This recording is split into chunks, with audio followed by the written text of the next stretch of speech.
introduce a new member of our commission, John Dixon, who grew up in Lake Forest, for a time lived in neighboring Lake Bluff, where he gained very valuable experience for being on this commission. He served on the ZBA board in Lake Bluff.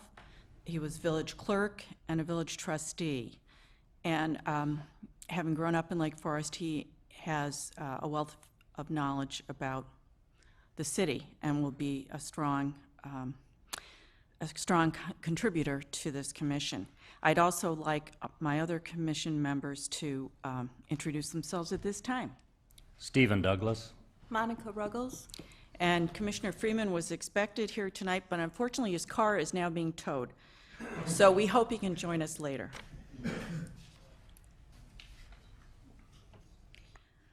First item of business is consideration of the minutes of the March 13, 2019 meeting. And I understand that Kathy Cerniak has already received some comments from Commissioner Douglas, Commissioner Freeman, and myself. Do other commissioners have any questions, corrections, issues on the March 13, 2019 meeting minutes? I don't. No. Then all those in favor of approving the March 13, 2019 meeting minutes, please say aye. Aye.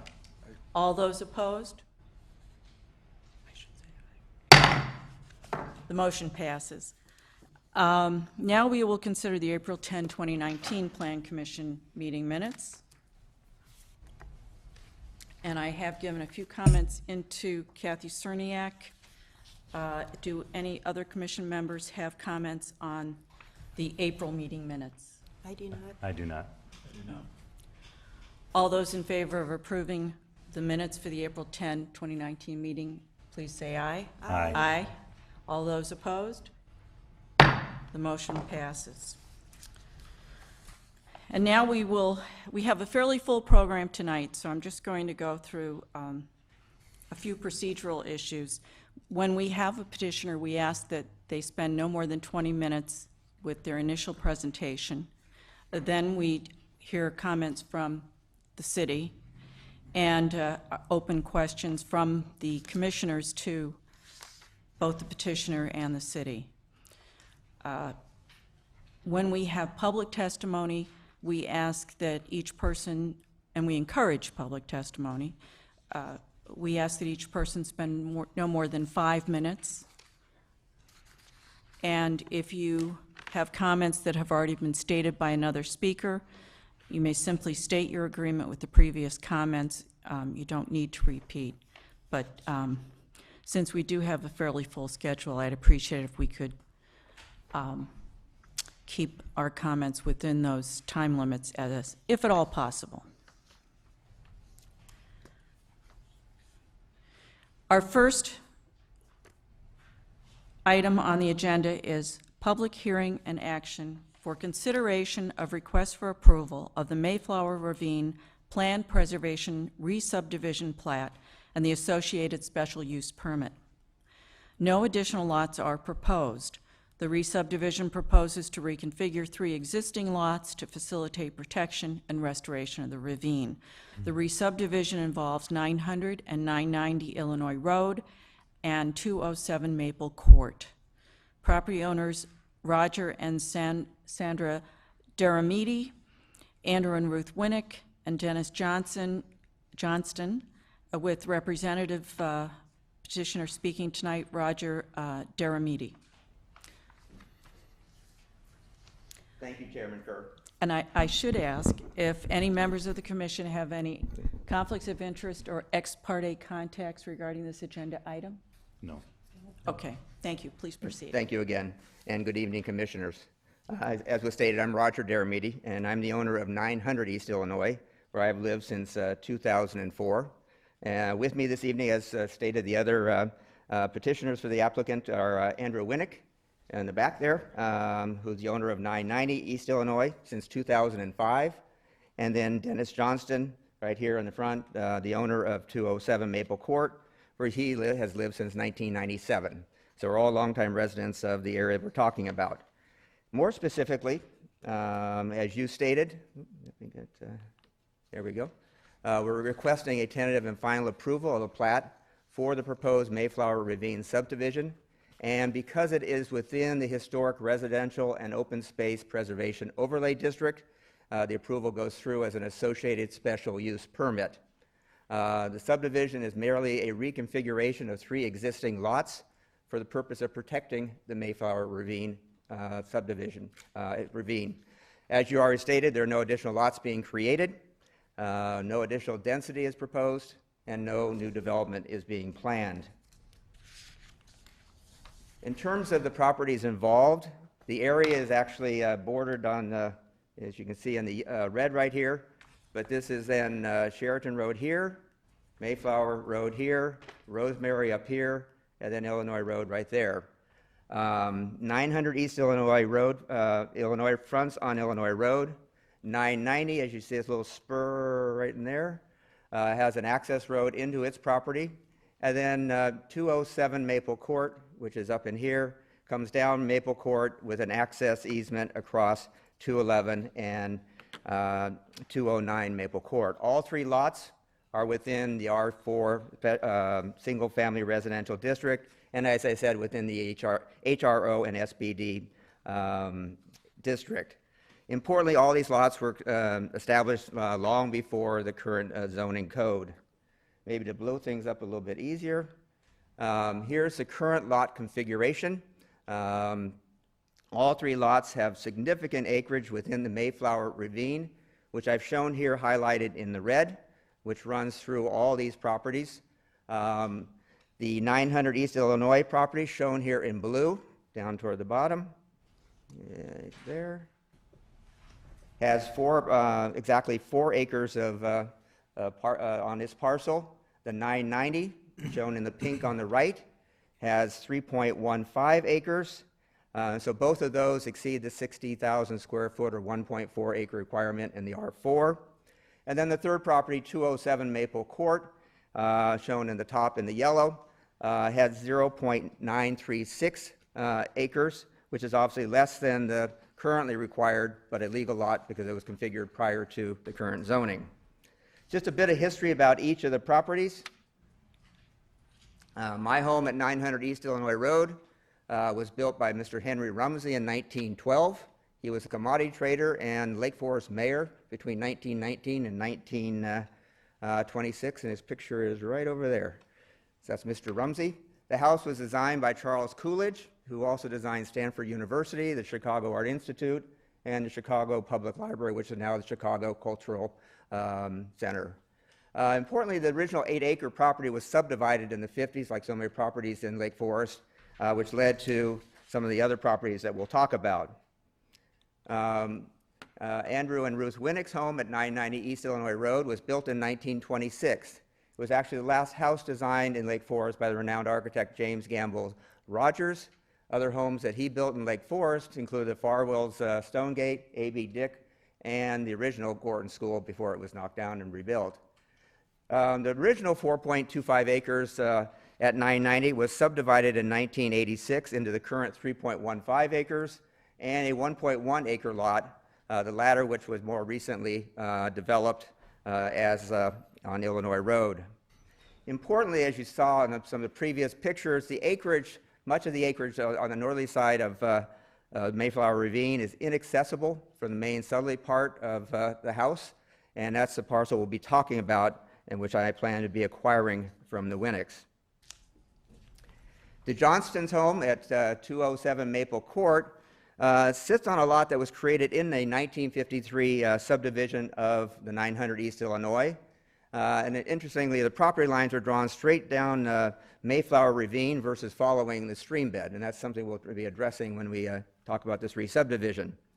The house actually was the original Gardener's Lodge for 900 East Illinois. It was moved from 211 Maple Court to 207 Maple in the 1950s, and it's been significantly remodeled since that point in time. The entire area of Maple Court and East Illinois, the gardens were originally designed by Jen Jensen, obviously the renowned Midwest landscape architect. These are his original plans. It's hard to see, but these are original plans from, back in the corner here, from January of 1913. Importantly, the ravine in the center was a very important aspect of all his design, and had historic trails and paths and bridges going through the ravine as part of his original design. And importantly, as we talked about the two houses before, you see two little properties over here. This was the garage that became 211 Maple Court, and this was the Gardener's Lodge, which moved up to this area right in here, which is now 207 Maple Court. So that's the history of the properties. Moving on then to the Mayflower Ravine and its restoration. Like most ravines on the North Shore, it looked like what you see on the before picture here, highly scoured and deteriorated. During the period of 2007-2017, I embarked on a series of stabilization and naturalizations of the ravine, and actually returned it back the way it was in those original Jen Jensen drawings, with the naturalization of it, bringing in actually 10 million pounds of rocks and 40,000 trees and plants. And this actually on the right is the same area that you see on the right, and is now a naturalized situation. So what we're proposing doing is actually annexing more of the ravine into my property, which is the largest property, and over time the belief is that the largest property owner would be a good steward for the Mayflower Ravine in terms of protecting its stabilization and its restoration and facilitating the ongoing maintenance, which I do. And this annexation is consistent with the intent of Section 46-26A of the Lake Forest Zoning Code, which was established to encourage imaginative design and to preserve natural features such as ravines. Back in 2015, I was here at the Plan Commission on a similar re-subdivision of properties further upstream on the Mayflower Ravine, which the city approved based on this Plan Commission recommendation. More specifically, in terms of parcels being sold and swapped, they're shown here in yellow. The first step is I will be buying, where are we going here? Hang on, sorry. I will be buying from the Winnicks from 990, this 1.15 acres here. Then from that, I will be swapping with the Johnstons, this 0.6 acres here for this little point of land right here, which then puts the, I'll call it the property line down the middle of the stream bed versus being a straight line that was done in 1953.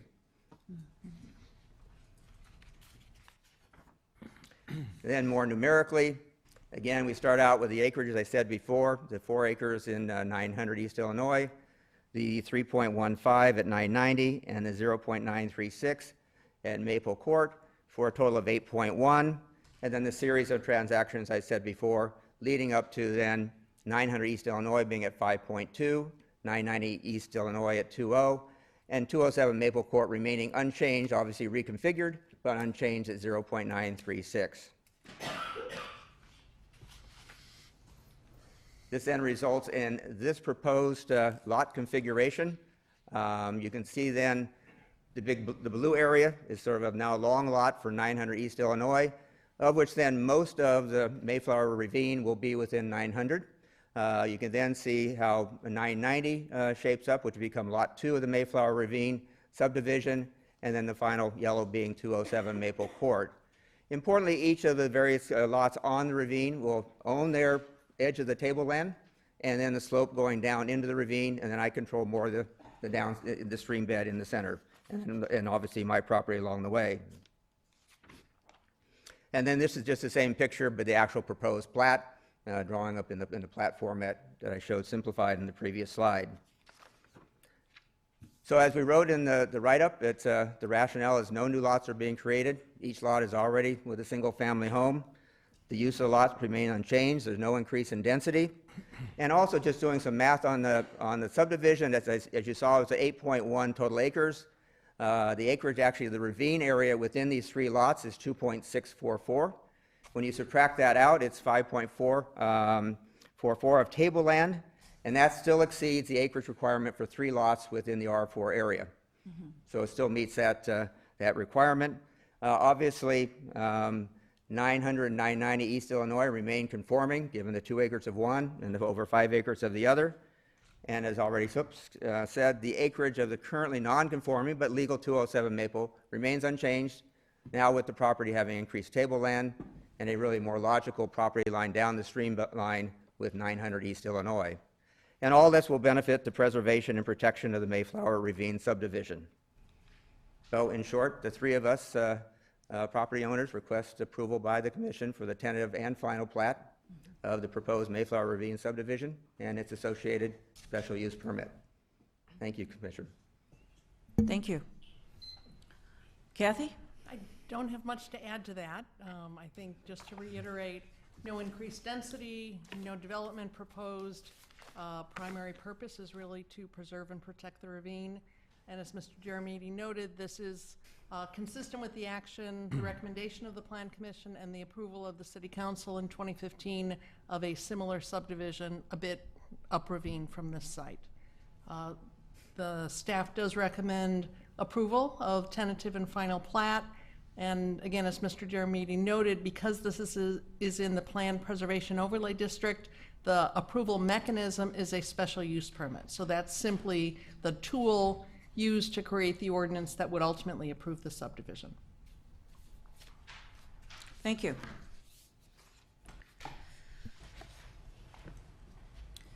Do we have any questions or requests for clarification from the commission to the petitioner or staff? No. I don't. No. We're open for public testimony. Is there anyone who wishes to speak regarding this agenda item? All right, anyone who wishes to speak, I would like to swear you in.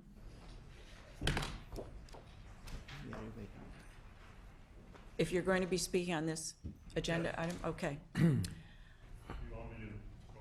No, you can stand there, that's fine. Do you solemnly declare and affirm that the testimony you are about to give is true and correct to your best knowledge? Yes, ma'am. Please state your name for the record. My name is Tom Swarthout, 987 Maplewood Road, Lake Forest. Thank you.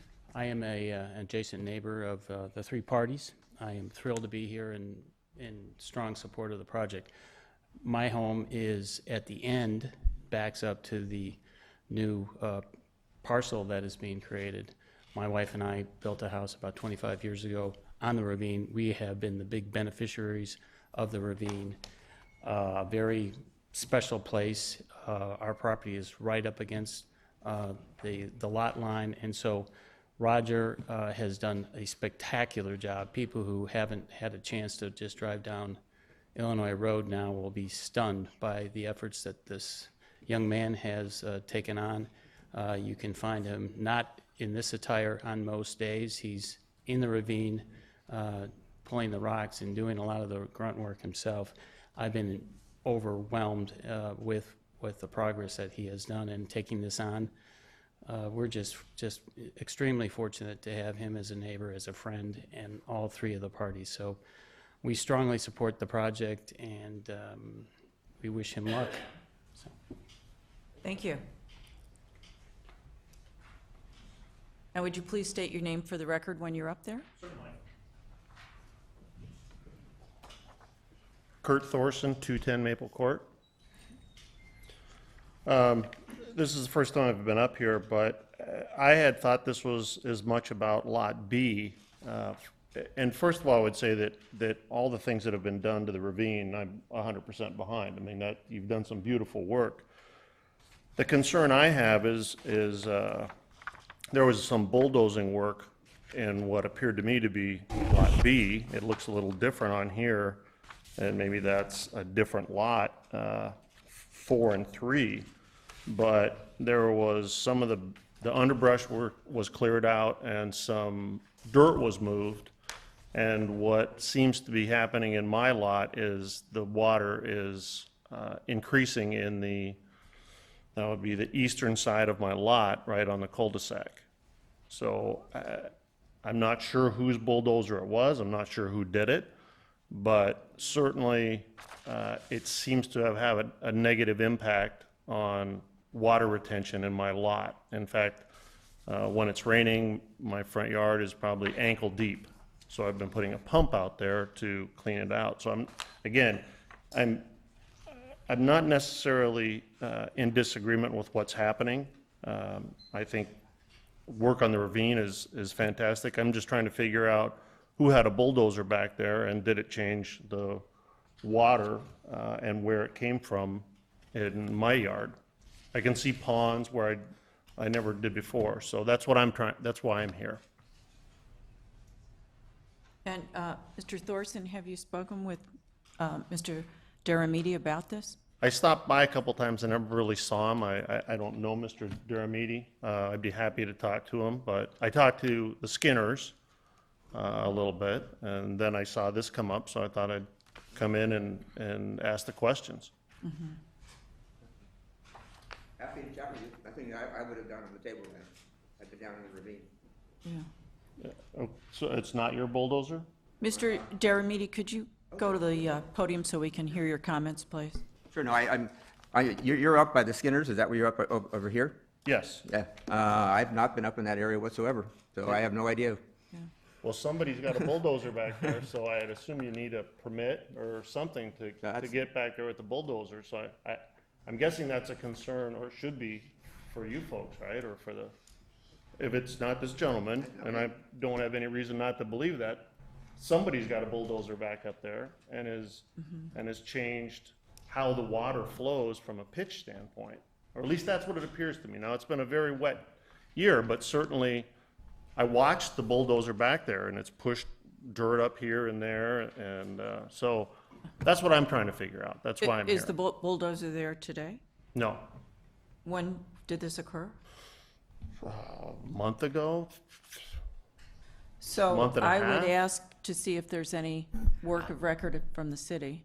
And I'm not aware of anything off the top of my head, but we certainly will have someone from our engineering section go out and investigate. It sounds like maybe you're referring to the 209 property, if I'm understanding where the activity Well, occurred. I thought it was behind the Skinner's lot, like theirs didn't go very far. 207. I mean, no, 211, I'm sorry, 211. You got up to 211, right? He's at 210. Yes, thank you. He lives at 210. He lives at 210. So, yeah, With regards to 211 Maple Court, which is not part of this whatsoever. We certainly will send someone out to okay. inspect the site, and I'd be happy to get Yeah, back I mean, in it was touch with it was a you. big bulldozer. It's not something that somebody just, I mean, you can certainly see the impact of what's happened, so, that's why I'm here, anyway, so, thank you. Is that it? Yes, thank Okay. you. Thank you. And I would just say, the city generally is very responsive to any requests or comments from residents, so I would certainly, if something like this happened again, check in with the city. Thank you. Any other public testimony on this agenda item?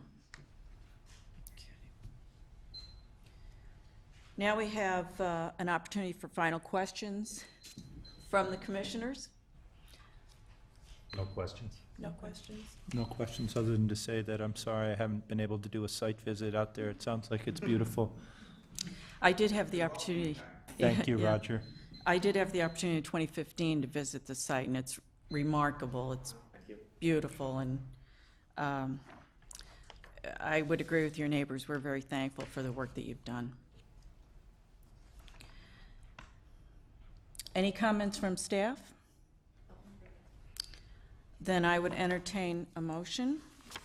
I'll make a motion. Okay.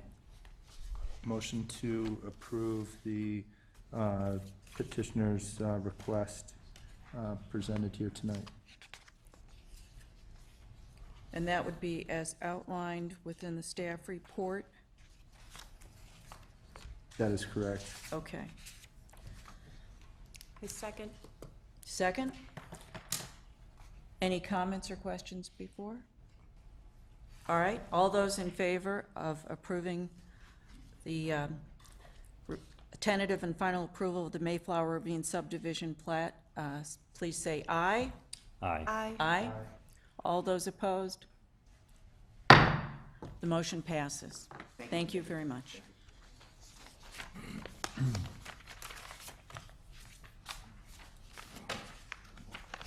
Our next agenda item is the Sutton Place duplex subdivision. This is for public hearing and action for consideration of a request for approval of a subdivision to allow each unit of the duplex and the associated yard areas to be held in separate ownership. The property addresses are 279 Scott Street and 931 McKinley Road. Property owner and representative is the Wiedenhammer Family Trust. Joseph Wiedenhammer, 100% owner. Welcome back, Mr. Wiedenhammer. Thank you. Good to see you again. Thank you. It's a little different circumstances this time. Please proceed. Thank you. Hello, Chairman and members of the Commission. Again, my name is Joe Weidenhammer, and I'm the trustee of the Weidenhammer Family Trust. Obviously, the purpose of me being here tonight is to ask for the final approval of the plats of subdivision for the two properties, 279 Scott Street and 931 McKinley. If I can add a little bit of history here, the story begins back in 1861 with the development of the S.F. Miller subdivision. In March of 1924, the Sutton family purchased lot number 1, which today is known as 279 Scott Street, and raised a son and a daughter whose name is Elizabeth, who resided in the little home until 2 years ago, from whom I purchased her original house from. The property has changed size and dimensions over the years, leading up to 1950, where its size and shape remains today. Prior to the purchase of the property on December 1st, 2017, I had my first meeting with the Planning Commission staff to discuss the available options concerning zoning, massing, and style of home to be built. We agreed that the best option would be to construct 2 single-family attached homes. After numerous meetings with other staff members, I came up with 2 thoughts. The first being stewardship, which to me meant, how can I create a multifamily home that will hopefully initiate a revitalization of the Scott Street, be consistent and compatible with the unique character, natural features, and the spaciousness of the neighborhood and the downtown architecture. The second thought being more practical and multidimensional. Could I fulfill a need in our community for smaller, more intimate multifamily housing within the McKinley and the Western Avenue corridors? And lastly, to revitalize and increase real estate values in a neighborhood that has lacked new development for many years. To accomplish these lofty goals, I have commenced construction on the 2 single-family attached homes that are in French country in style, shape, and utilizing building materials that are not only conform to the style of architecture, but also adhere to the scale and beauty of other single-family homes in the area, while incorporating similar architectural details presently used in the revitalization of the nearby downtown district. Being that the property is located at the corner of Scott and McKinley, this project has a unique geographic advantage in creating a buffer between the new, larger construction projects being built both north and south on Scott Street. In conclusion, my hope tonight is that the Commission will see fit approving the project you have before you by the virtue this project takes into account stewardship, fulfills the community's need for more intimate multifamily housing, and provides a buffer from the larger developments for the Scott Street residents and initiate a revitalization of the neighborhood, thus increasing real estate values to the homes in the surrounding area. In 2018, we had approval for the setback variances, and just most recently, Anderson Engineering came out and reshot the property now that we had the structure in place to confirm that each home was set within the variances that were granted back in 2018, and they are. Kathy, do you have the landscape?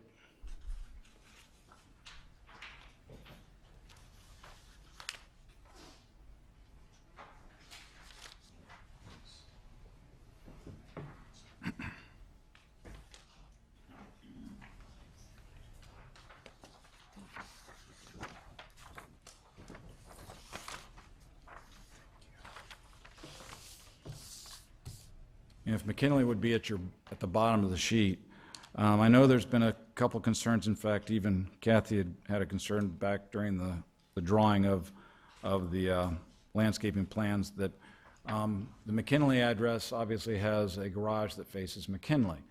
And it's rather its proximity to McKinley, one would be concerned that the only way to get onto McKinley would be to back out of the garage onto McKinley.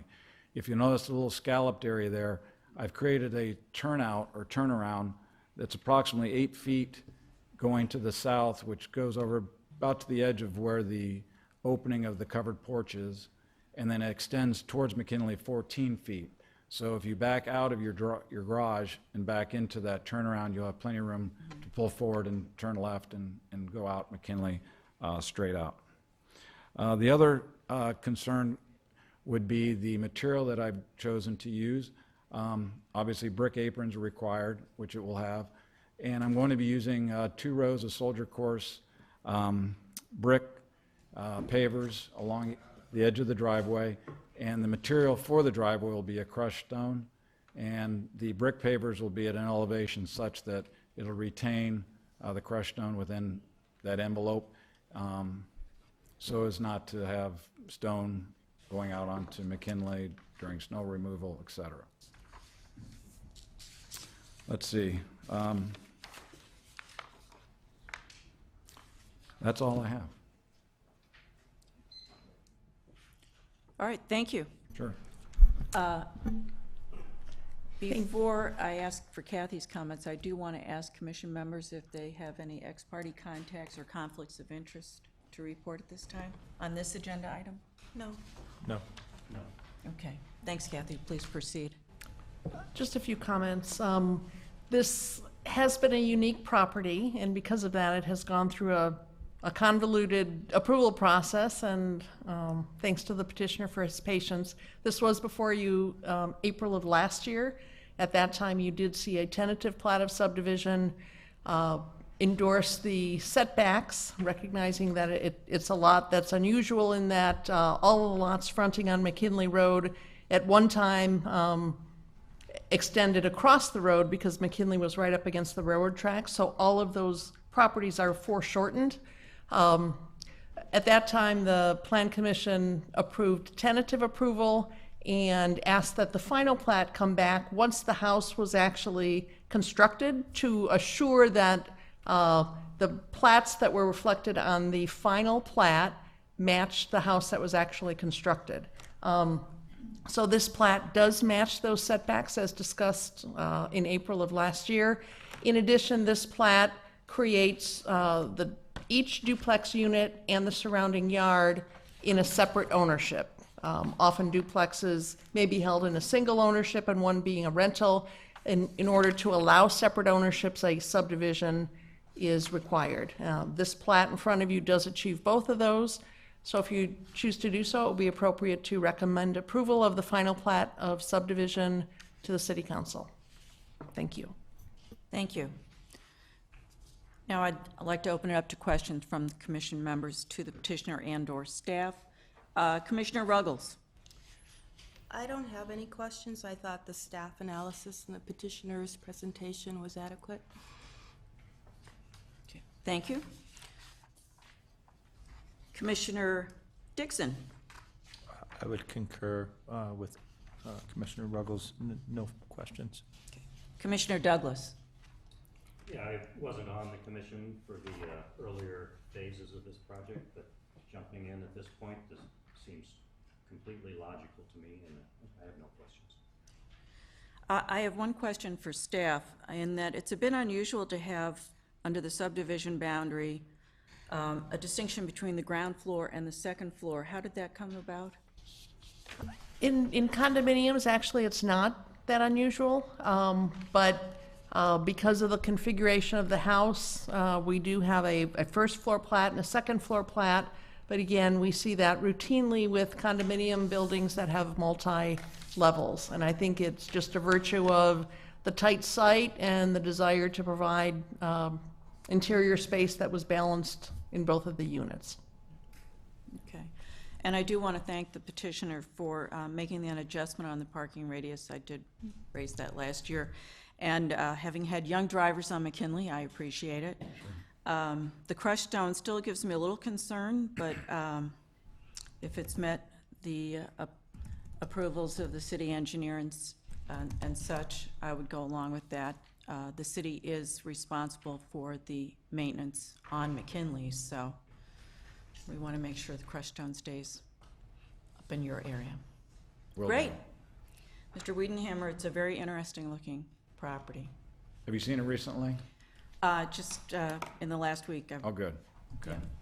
Now we've got the stucco on it, really is kind of showing its meaning, you know, and it, Oh, I haven't seen it with the stucco. I'll oh, have to- yeah, you should take a look. It Okay. really, it becomes what you saw in the artist's conceptions, so it really, I think, is helping the neighborhood, most definitely. Now, do we have any comments from the public, any testimony on this agenda item? Any other comments or questions from commission members? Then I suggest we proceed to entertaining a motion. I'll move to approve the final plat of re-subdivision to allow each duplex unit in the surrounding yard area to be sold as individual units, subject to the 2 conditions stated in staff's report. I'll second that. All those in favor of this motion, say aye. Aye. Aye. Any opposed? The motion carries. Thank you very much. Thank you very much.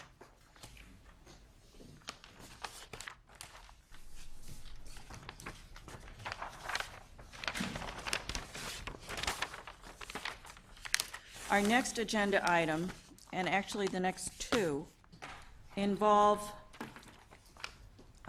a section of East Lake Forest, just east of the train station, near the library, our cultural corridor. And in this, for each of these proposals, these are open for discussion items. There is no action expected to be taken by the commission on either of these issues tonight. So the first one is public hearing and action for consideration of a request for approval of a subdivision to allow each unit of the duplex, excuse me, that's the one we just did. This is the update.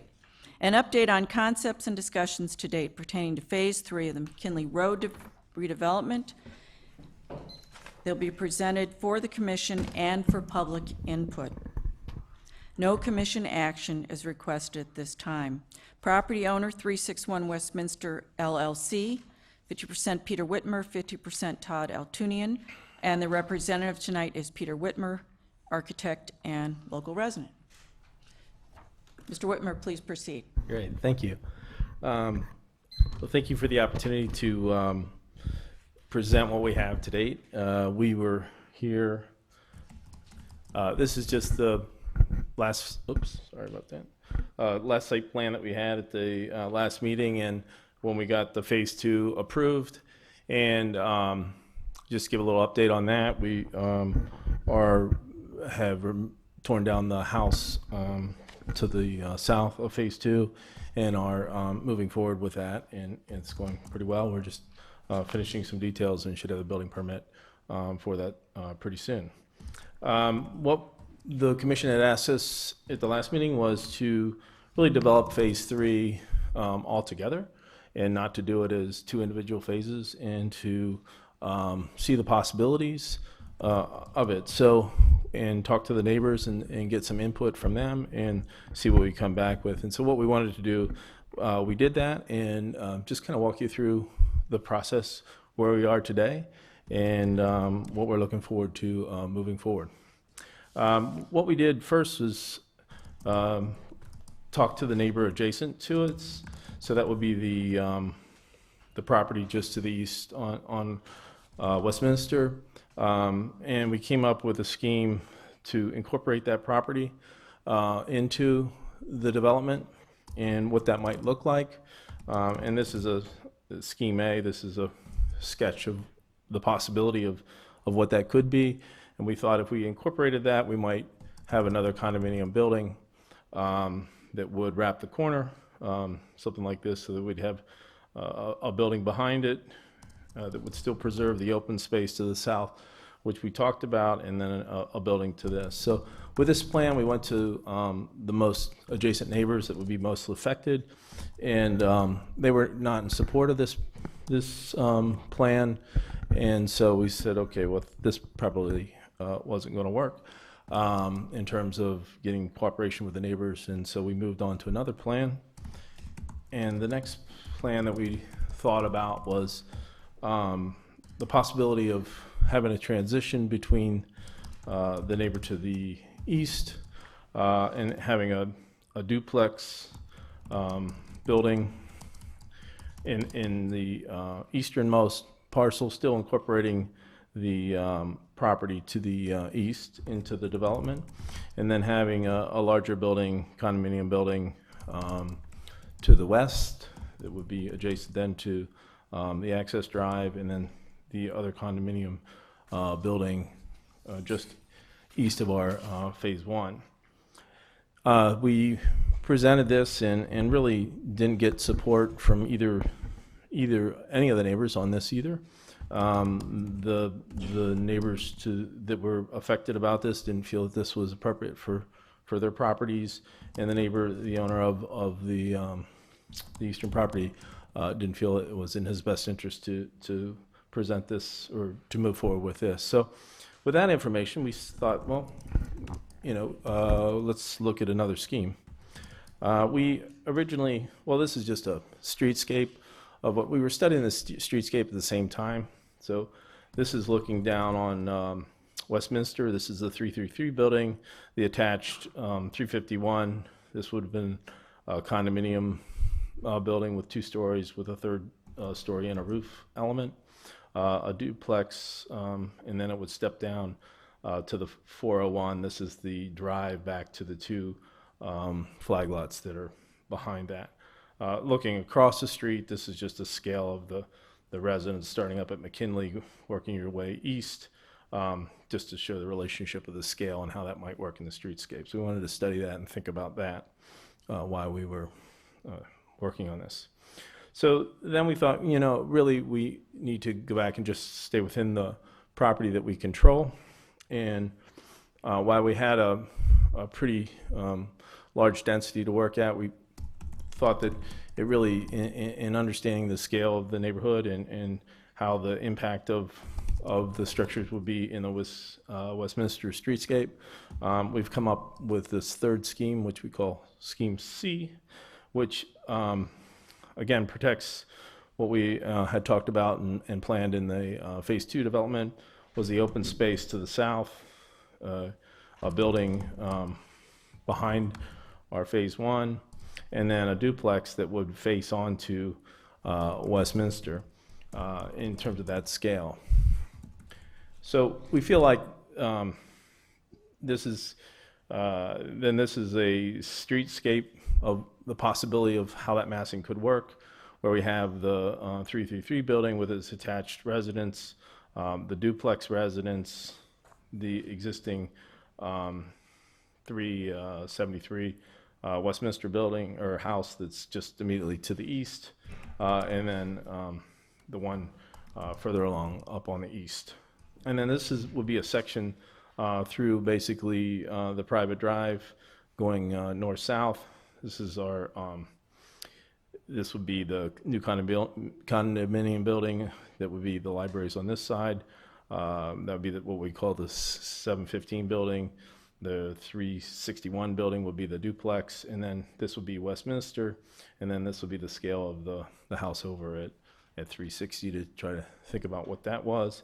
And then the last streetscape that we just kind of sketched in was our existing Phase 1 building.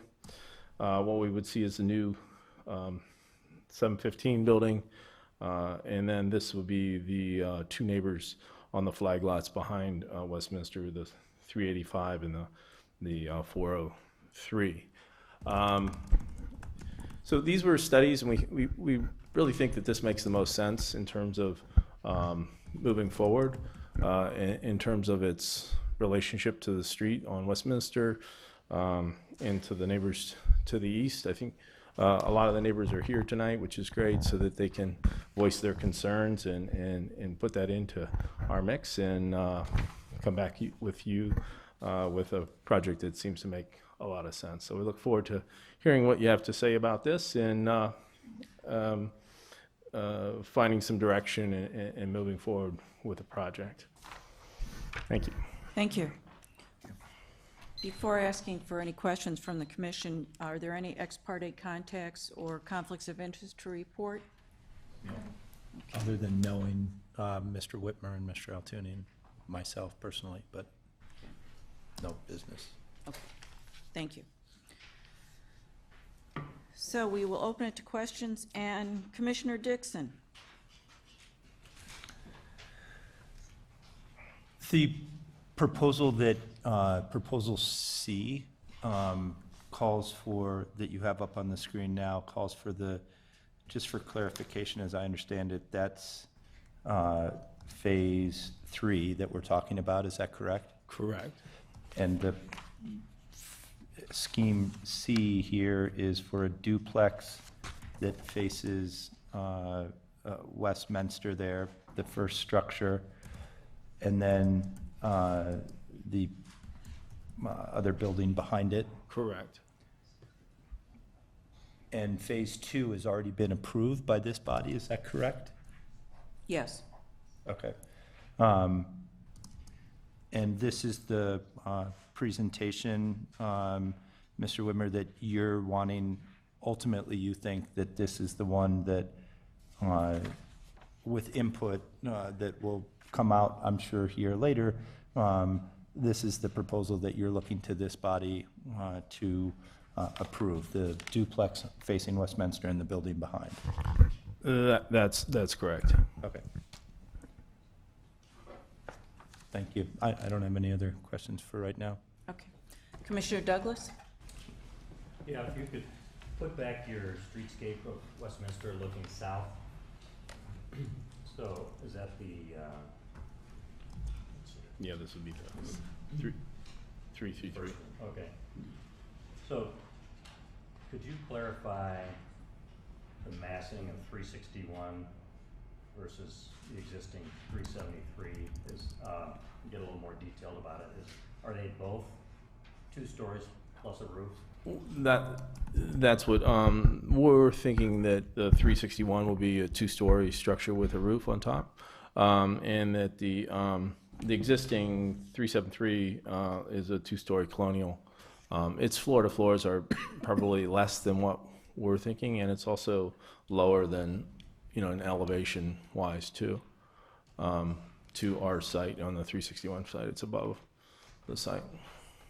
Okay, well, so what would the floor-to-floor dimensions be, and what would the overall height of the proposed 361 be, if you know that at this point? I think what we're looking at is, in the unit, we would like to try to get 10-foot ceilings, finished ceilings in the space. And then typically, we would have like 11.6 from floor to floor on that, plus the roof. So I think in the zoning, in that residential district, I believe it's 35 feet to the midpoint of the roof. So I think we would be within that height limitation of that structure. Thank you, that's all I had. Commissioner Ruggles? Peter, could you bring up your schematic plan for C?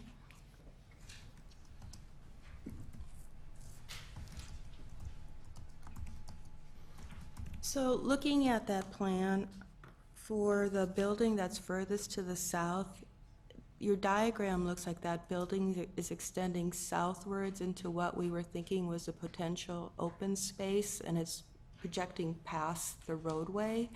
Is that what your intent is for? No.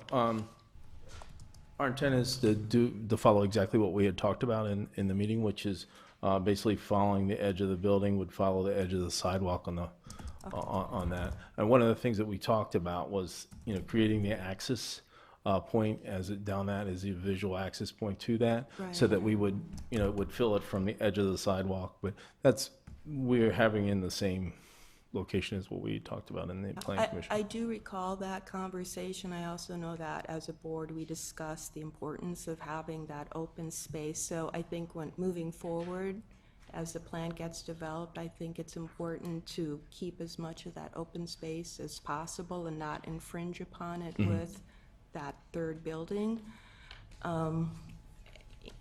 So that was my first question. And then To clarify, so that the building that's furthest to the south, how many stories are you anticipating that to be? We're anticipating it to be 2 stories and then a occupiable roof section. So our thoughts on the building massing itself is it will be 2 stories with a mansard that would have a unit on the 3rd floor in that 3rd floor space. But it would appear to have a roof on top of it, basically, is what. But with the thinking. mansard, it's gonna have dormers in the Correct, mansard? Okay, so yes. it's a 3-story building. It's a 3-story building, yeah. Okay. And then the duplex that you're calling it to the north, when you're talking about duplex, do you mean 2 families? So is it 1 family on the 1st floor, 1 family on the 2nd, or a split, or? I think what we're thinking is one unit on the 1st floor and then 1 unit on the 2nd floor. Okay. And then for garage access, what's your thought? I think at this point, we're thinking that we could share a ramp down and that we would have parking underneath both of these structures so that we wouldn't have to have all the garages and curb cuts and on that for that duplex, because I think it's going to be challenging to get that all to work out unless you have this parking into the Okay, underneath so them. these aren't like necessarily like townhouses where everybody drives in, the garage is facing the street, and so, I just don't see us having the space to do that. So I think that we're thinking that the parking would go underneath for all these structures. and although I know ski is diagrammatic, it looks like the green space surrounding the proposed buildings is relatively small, so perhaps, to the east and to the west of the buildings.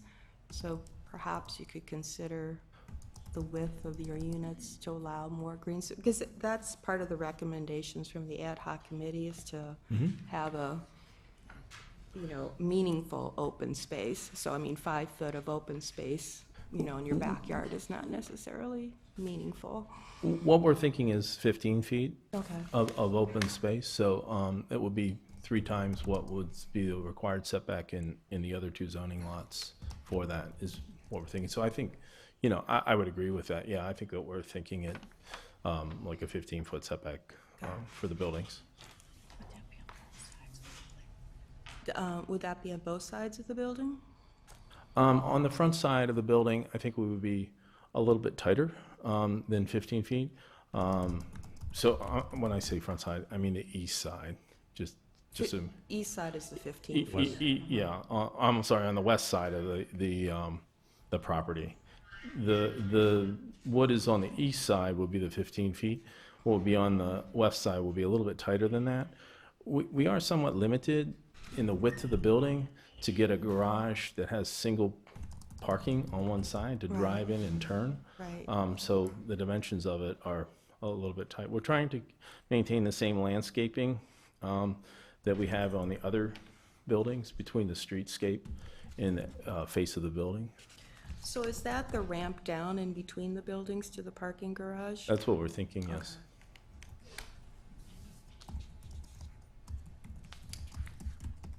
May I circle back? Sure. So based on the plan that's on the screen now, approximately what is the floor plate of the duplex building?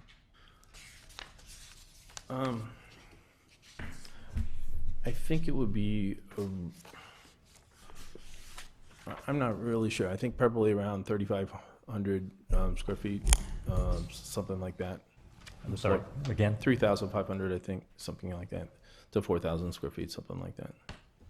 So that's a single-family residence without the garage, just the 3,500 square feet, which compared to the property to the east, it's a substantial footprint. And I guess that's one of my thoughts. As you're moving from, the multifamily down the street towards the east to the residential, I wonder if that parcel, part of the parcel, could read more as residential and not have as large of a footprint and allow more open space between the neighbors to the east and this property. And that's what we're attempting to do.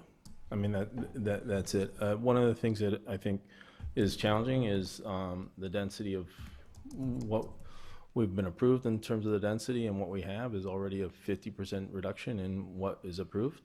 for the land on this. So I think it's finding that balance of what makes sense. So with that 3,500 square foot footprint, does that mean that the second unit, the upper unit, because it, I assume, would take in the third story as well, would approach six or? I think we're just thinking that's a two-story unit. I mean, that's just a one-story, it's a two-story, so there would only be 2 floors to it. Oh, nothing occupied in the roof area? I don't know if they would be dormers or, some sort of thing, but it wouldn't have a same, I think that, at least in the development of it, thinking about it, that we wouldn't have a mansard type roof, that it would have a more traditional 12-12 kind of pitch roof that wouldn't have that volume up in the third floor space, for that. Again, making it feel more residential, and lowering the scale of it. Because I think if we do a mansard type roof in that, it's gonna be quite large, Right.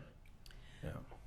Sorry. So why are you changing the design style from the other 2 buildings where those are, more utilitarian 3-story block buildings and then going towards buildings with a mansard? Basically to bring the scale down, to make it feel like it fits within the neighborhood better.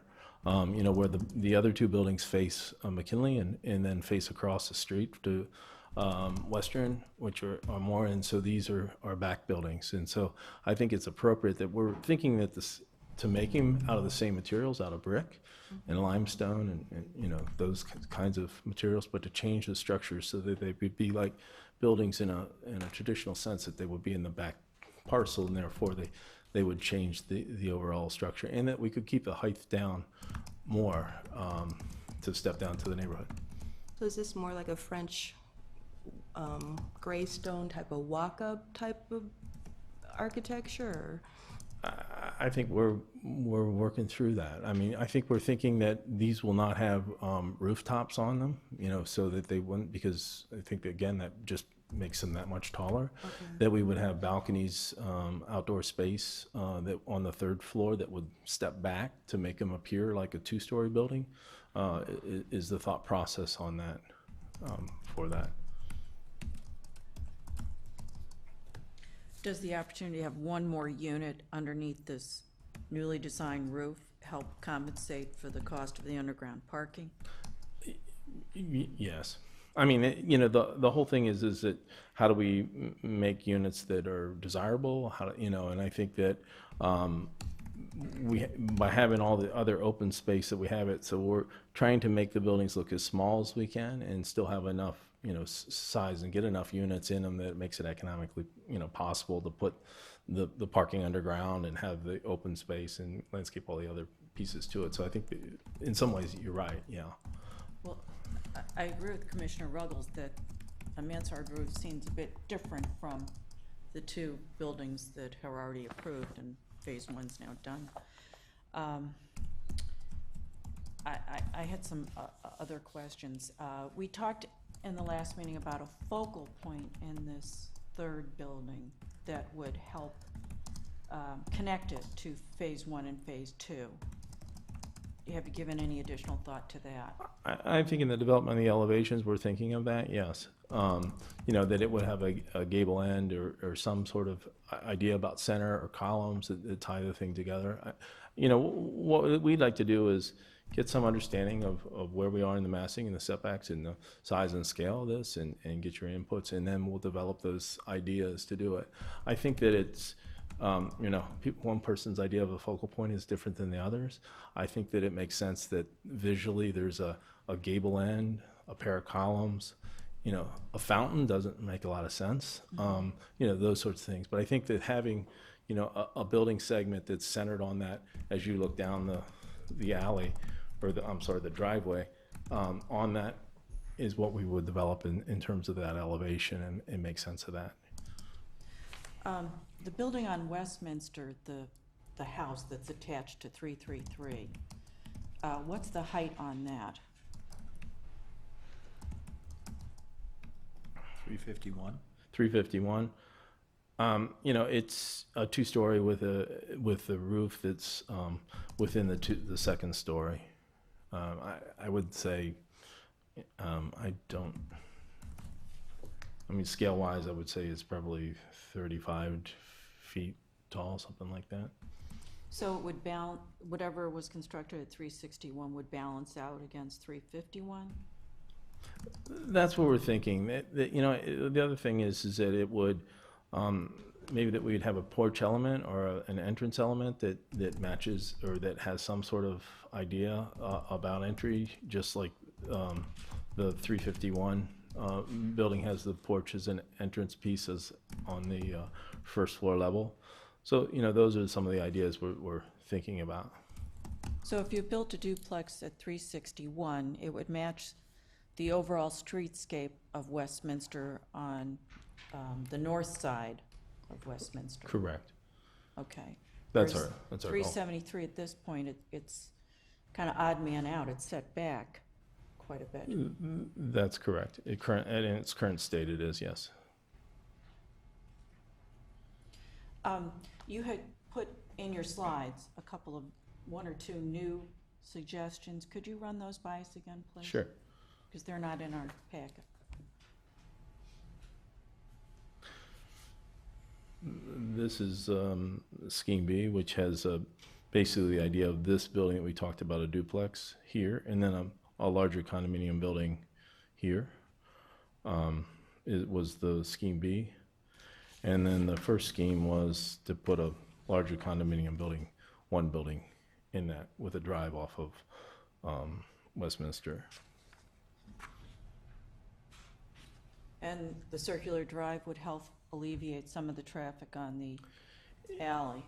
It would act much like the drive off of, for the 333 Westminster building. So the guests would come in, that would be your front door to that. And these two buildings would each have the benefit of the underground park. Yeah, all the schemes, we feel like it makes the most sense to have underground parking, correct? And Scheme A and Scheme B incorporate the neighbor immediately to the east currently, is that correct? That's correct. Which, you know, we don't have an agreement with them to and purchase it's not- that property. You alluded to that there was discussions, but those We have discussions were nothing not formal favorable. that Yep. we would purchase that, correct?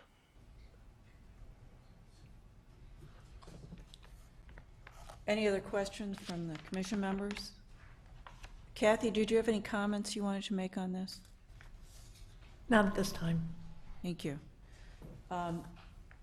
Then we would open it up to public testimony. Are there any individuals who would like to speak about this agenda item?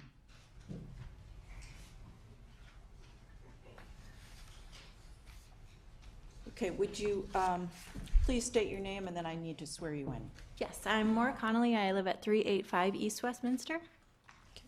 And Mara, do you solemnly declare and affirm that the testimony you are about to give is true and correct to your best knowledge? Yes. All right, thank you. Please proceed. So, I'm Maura. I grew up in the area, and I'm very excited and honored to be here. My husband and I live at the house. It's behind 373, so it's not been discussed at all in this meeting, and we haven't talked to the developers at this point in time. We've communicated through some of our other neighbors about our disapproval of this plan. But just to give you guys a high level of our concerns at this point in time, we overall do not support these plans. We're extremely concerned about the traffic, the density, and where all this parking is going to go, and what this would do for drainage onto our property. Having a building like this behind us, and as you saw from some of the other plans, having another one in front really kind of encloses our house within these bigger structures, and would be pretty unappealing for us and any other future buyer, as it would almost be surrounded by these buildings. So again, we're strongly opposed, and we stand with our neighbors and not supporting this effort. For clarification, can I ask you which house is yours on the, So it's the one, immediately to the yeah, east of? yes, It's- Oops. This one here. yes. Thank that's you. us. That's all I have. Thank you. Thank you. Appreciate it. Thank you. As I recall, there is some fairly mature and dense landscaping, as we discussed this proposal earlier, between Phase 3 and 373. Okay, would petitioner care to respond to these comments? Well, the comments are over, right? No. Okay. So do you want to hear all the comments and then? I could certainly do that, sorry. I didn't know you had raised your hand to give testimony. So may I? You certainly may.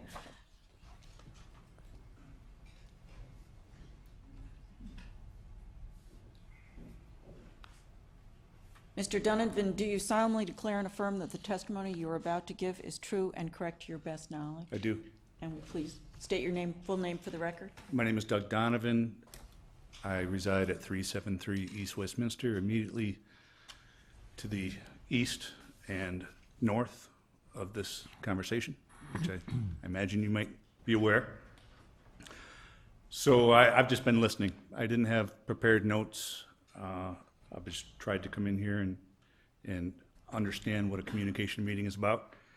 So I might be a little sensitive, being the subject of a lot of these conversations.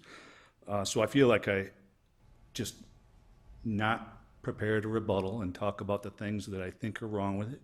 But I just want to say that I've not collaborated these proposals.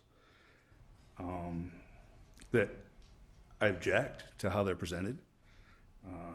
I don't feel our concerns have been heard, and we continue to be hostage to this unique dynamic of an ever-changing scope. It was started out as a green space, then it was going to become a single-family home immediately next to us, and now this seems to be being proposed as a favorite. So I don't know how to respond to that other than just say that we're not part of that, and I look forward to learning how to be. That's all I have to say. Well, I'd simply reiterate that this is an open conversation, and there is no action expected tonight, and the reason for having it is to hear how plans are progressing and what the reaction of all parties concerned is. Well, thank you for hearing me. Thank you. Thank you.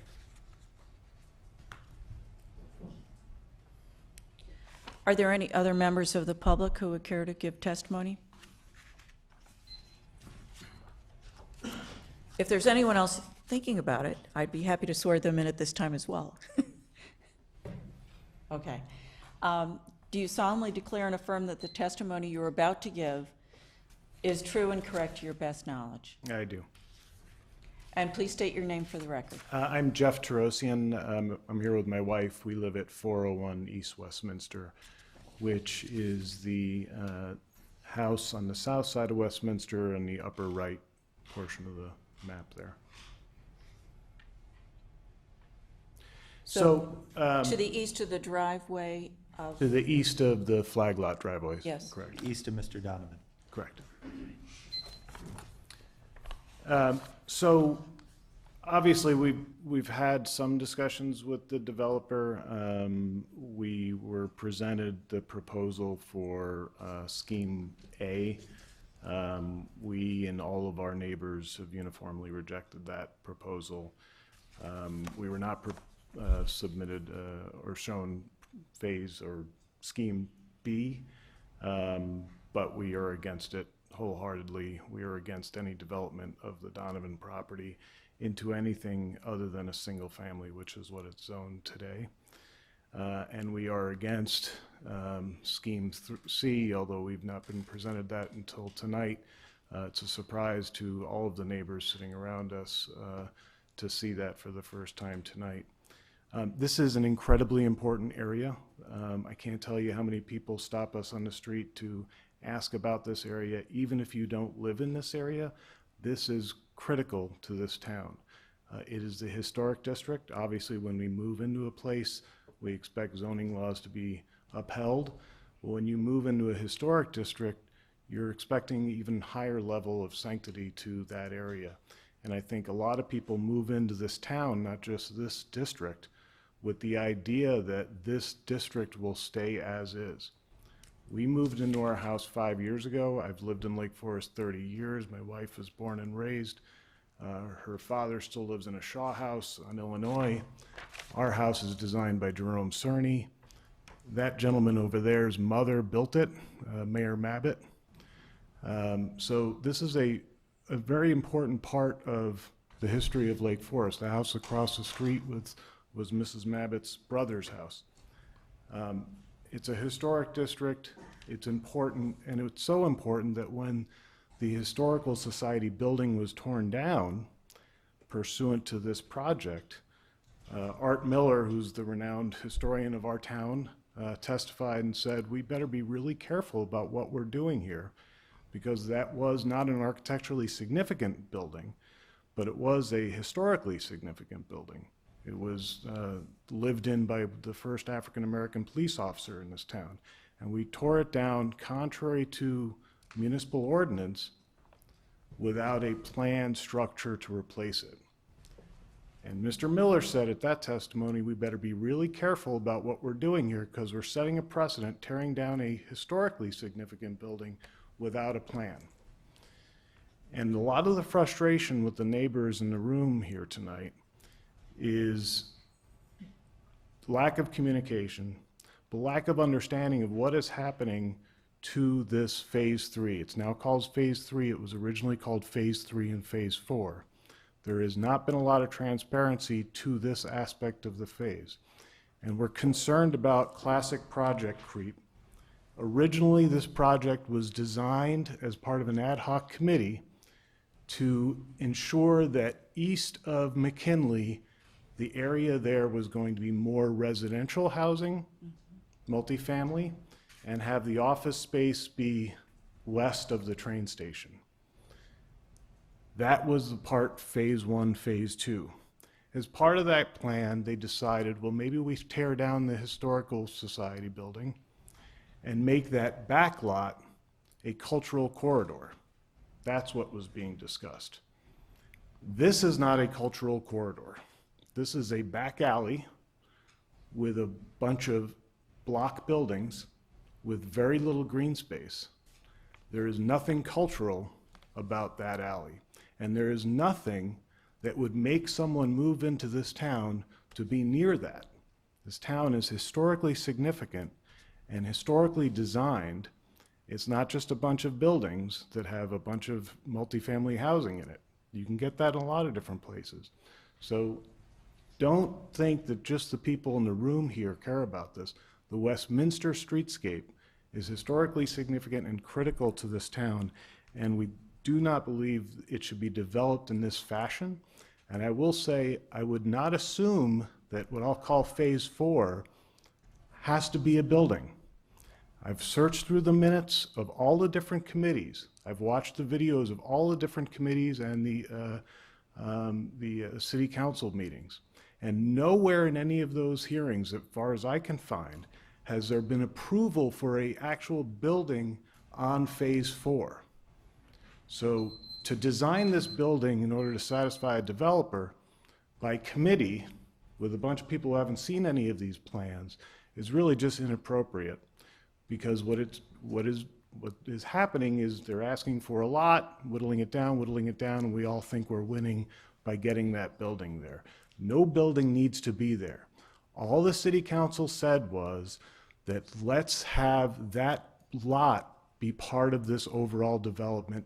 So maybe it can be open space, maybe it can be used for traffic flow, maybe it can be used some way as part of this cultural corridor, which maybe we haven't given up on.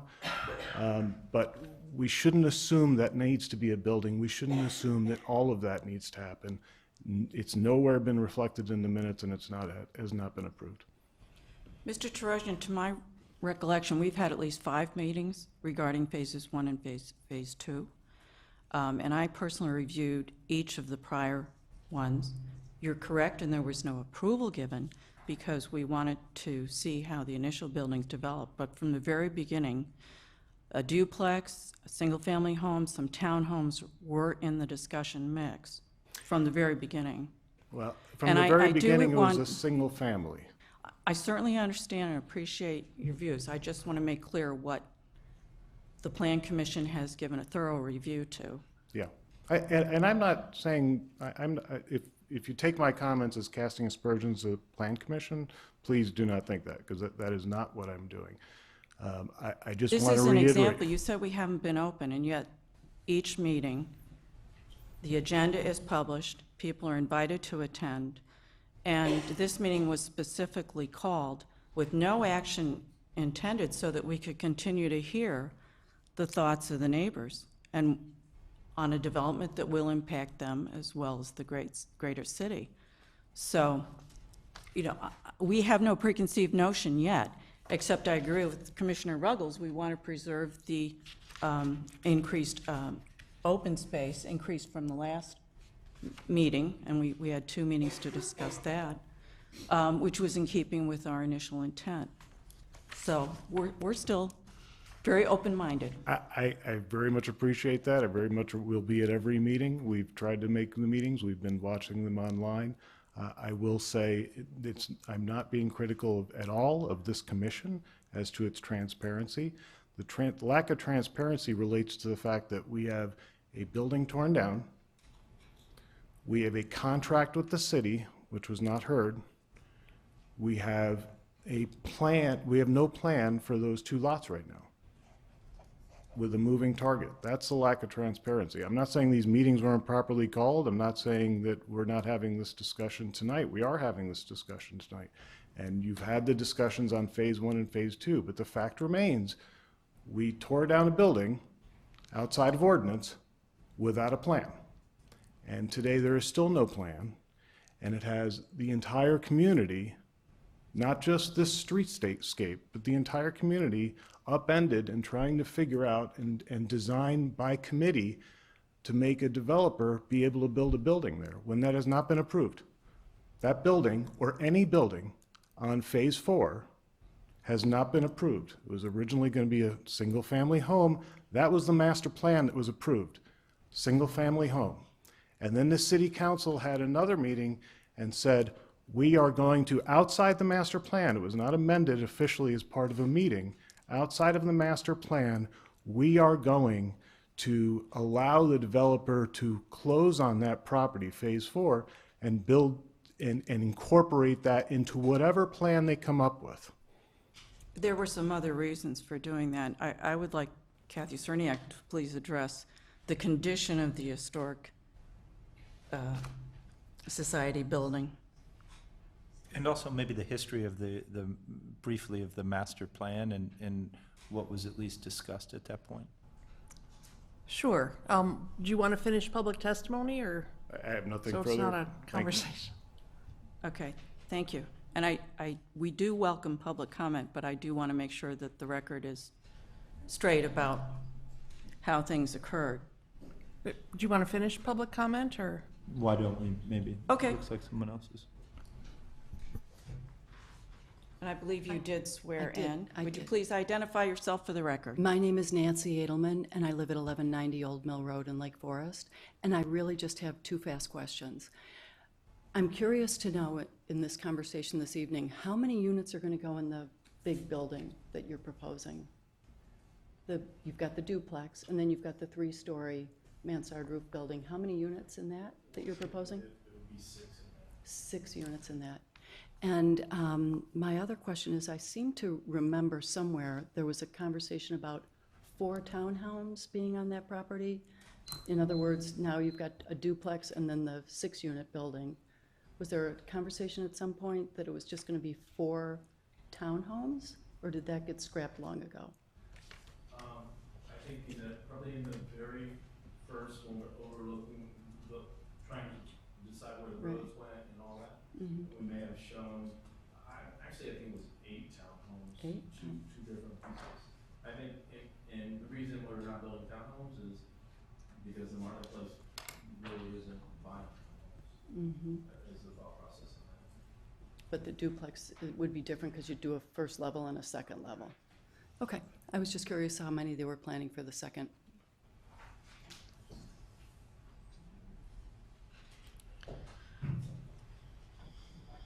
Mr. Opsnick? Please identify yourself for the record. My name is Jim Upsitnik. I'm the immediate past president of the Preservation Foundation. My perspective on this is a little bit different, mainly because of the proximity of the train station. I happen to be the project manager on the interior renovation and restoration of the train station, and spent quite a bit of time there, obviously. Looking across the street and seeing what was going up, reluctantly agreed that, something needed to be done. I'm very concerned about the last two buildings that we're talking about that appear to be shoehorned in there. There has been talk or disclosed about underground parking. That may be fine for the residents, but what do you do with your guest? What happens when someone comes over to visit, or family or whatever? I mean, that area is limited with parking to begin with, and you've got very high density there, and the back side of the library is kind of squeezed, even though they did carve out a little piece there. It looks like maybe 10 feet or something for the library. But that whole area, from my perspective, and I'm just speaking personally, not for the foundation, is that the density is just too high. And I think it's just going to be a big hodgepodge as such for what is proposed there. And the fact that the sketches are just that. They're not even really drawn to scale as the other, like the library is or the train station or anything else. These sketches that are in there, they're just kind of hodgepodge. And I think there's too much leeway or too much ambiguity in what has been presented tonight. And so I would say back to the drawing board. Thank you. Are there any? Yes. And I believe you will need to be sworn in.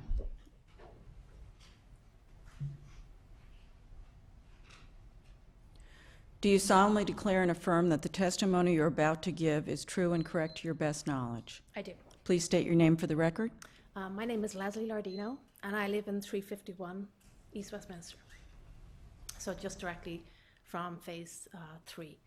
So I have 3 points to mention here. So the first point is that I know they were saying that they were very transparent in reaching out to the neighbors. I have never been contacted from a developer. I have never received emails or letters. So this is my first time attending these meetings, but I have never been contacted from a developer or anybody regarding this, Phase 1 or Phase 2 or this current phase here that we're looking at. Secondly, the traffic going in the alleyway beside my home was busy initially, but now it's extremely busy. And to think that we're going to have more people living in these condos, I can't even imagine what the traffic's going to be like on that alleyway. And then thirdly, the building of Phase 1 and Phase 2, Phase 1, that took over a year. And I don't know, many times we called the police. The builders, the profanity onto my children, a 3-year-old and 4-year-old, was horrific. And so we called the police multiple times. They would throw garbage in our yard. They would throw wooden stakes in our yard. And my husband went out with them one day and told them, enough is enough. And the next day we woke up and there was a bunch of garbage in our yard. So I couldn't even imagine going through this for Phase 3. And so much so when Phase 1 was built, we were considering moving, putting the house up for sale, because it was so bad. So I couldn't even imagine Phase 3, because it's right opposite our home. And that was to a 3-year-old and a 4-year-old. So. Thank you. Mm-hmm. Thank you. Any comments from other members of the public? So I do want to go back then to the condition of the Historic Society building, which was rented from the city. Taking a step back, there was a study done a number of years ago, and the area referred to as the Cultural Corridor, because the Historical Society was located in that area, the library, and Gorton Community Center. So when that cultural corridor notion, along with the train station, was discussed, it was before the Historical Society decided to move. The Historical Society, over the course of a fairly long time, looked at various options. a new building at that location, renovating and expanding the existing building.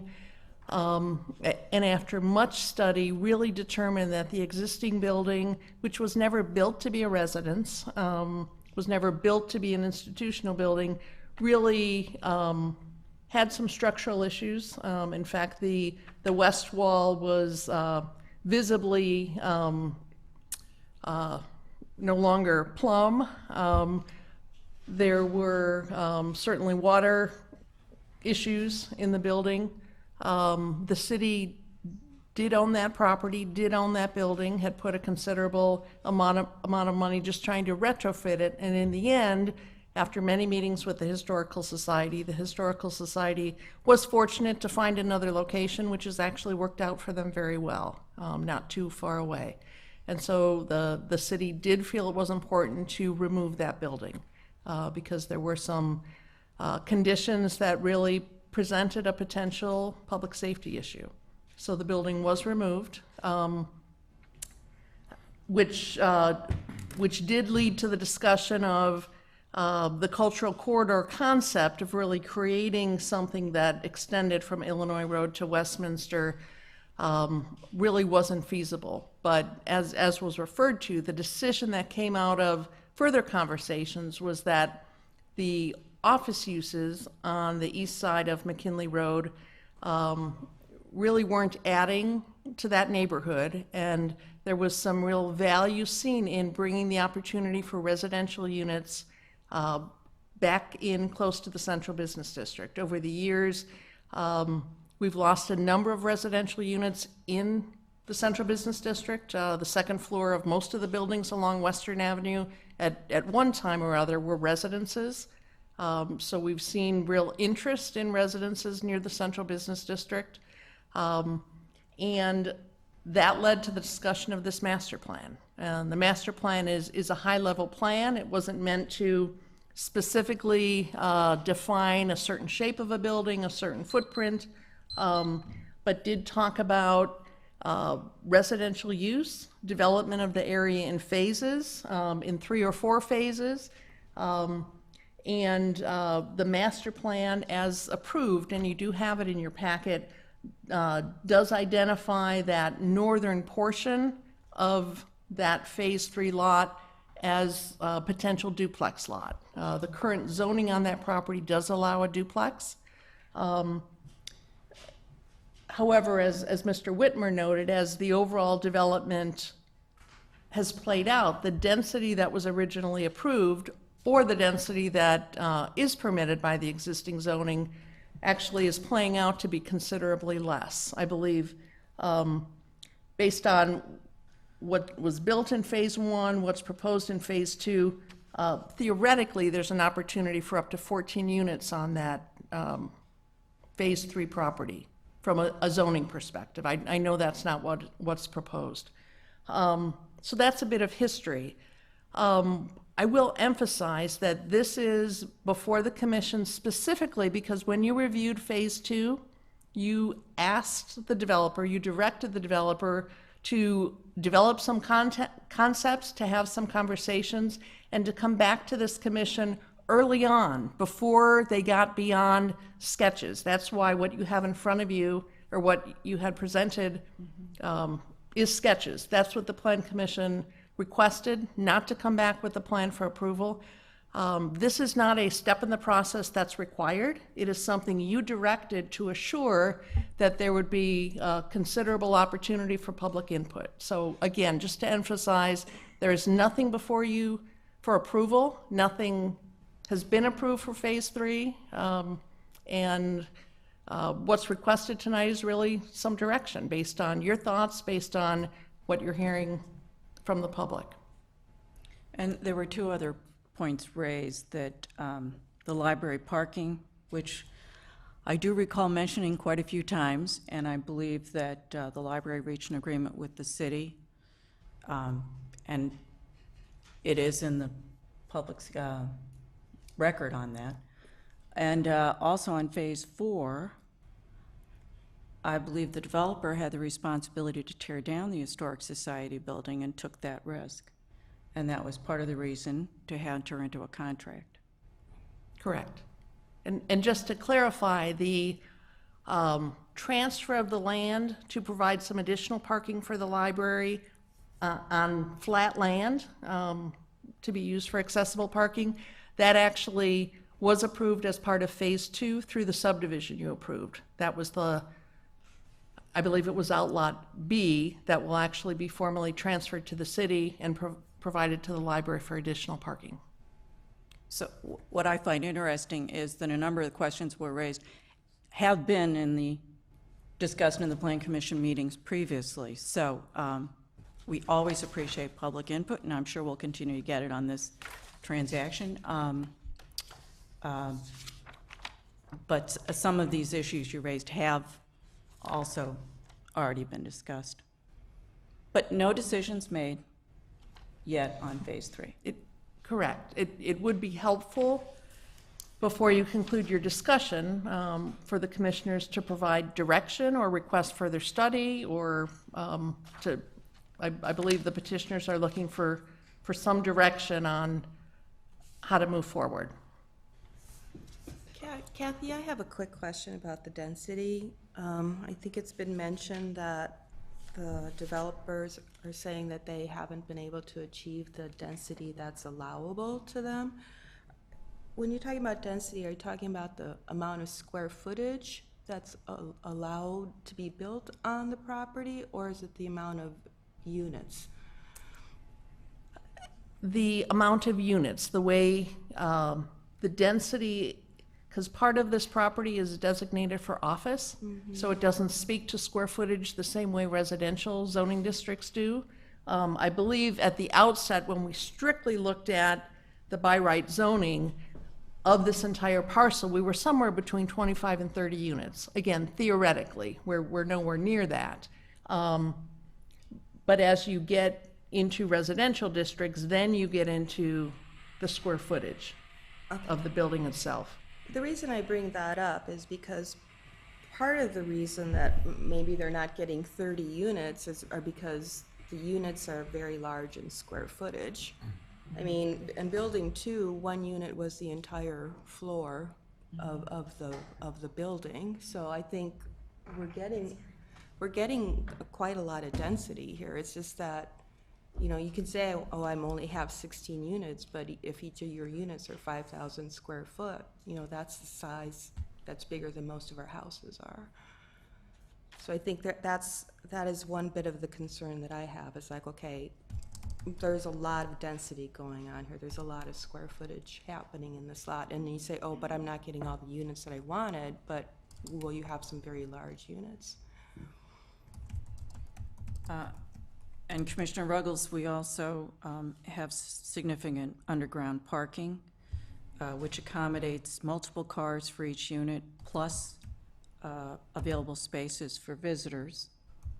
Is that the case, that the underground parking is for the visitors as well?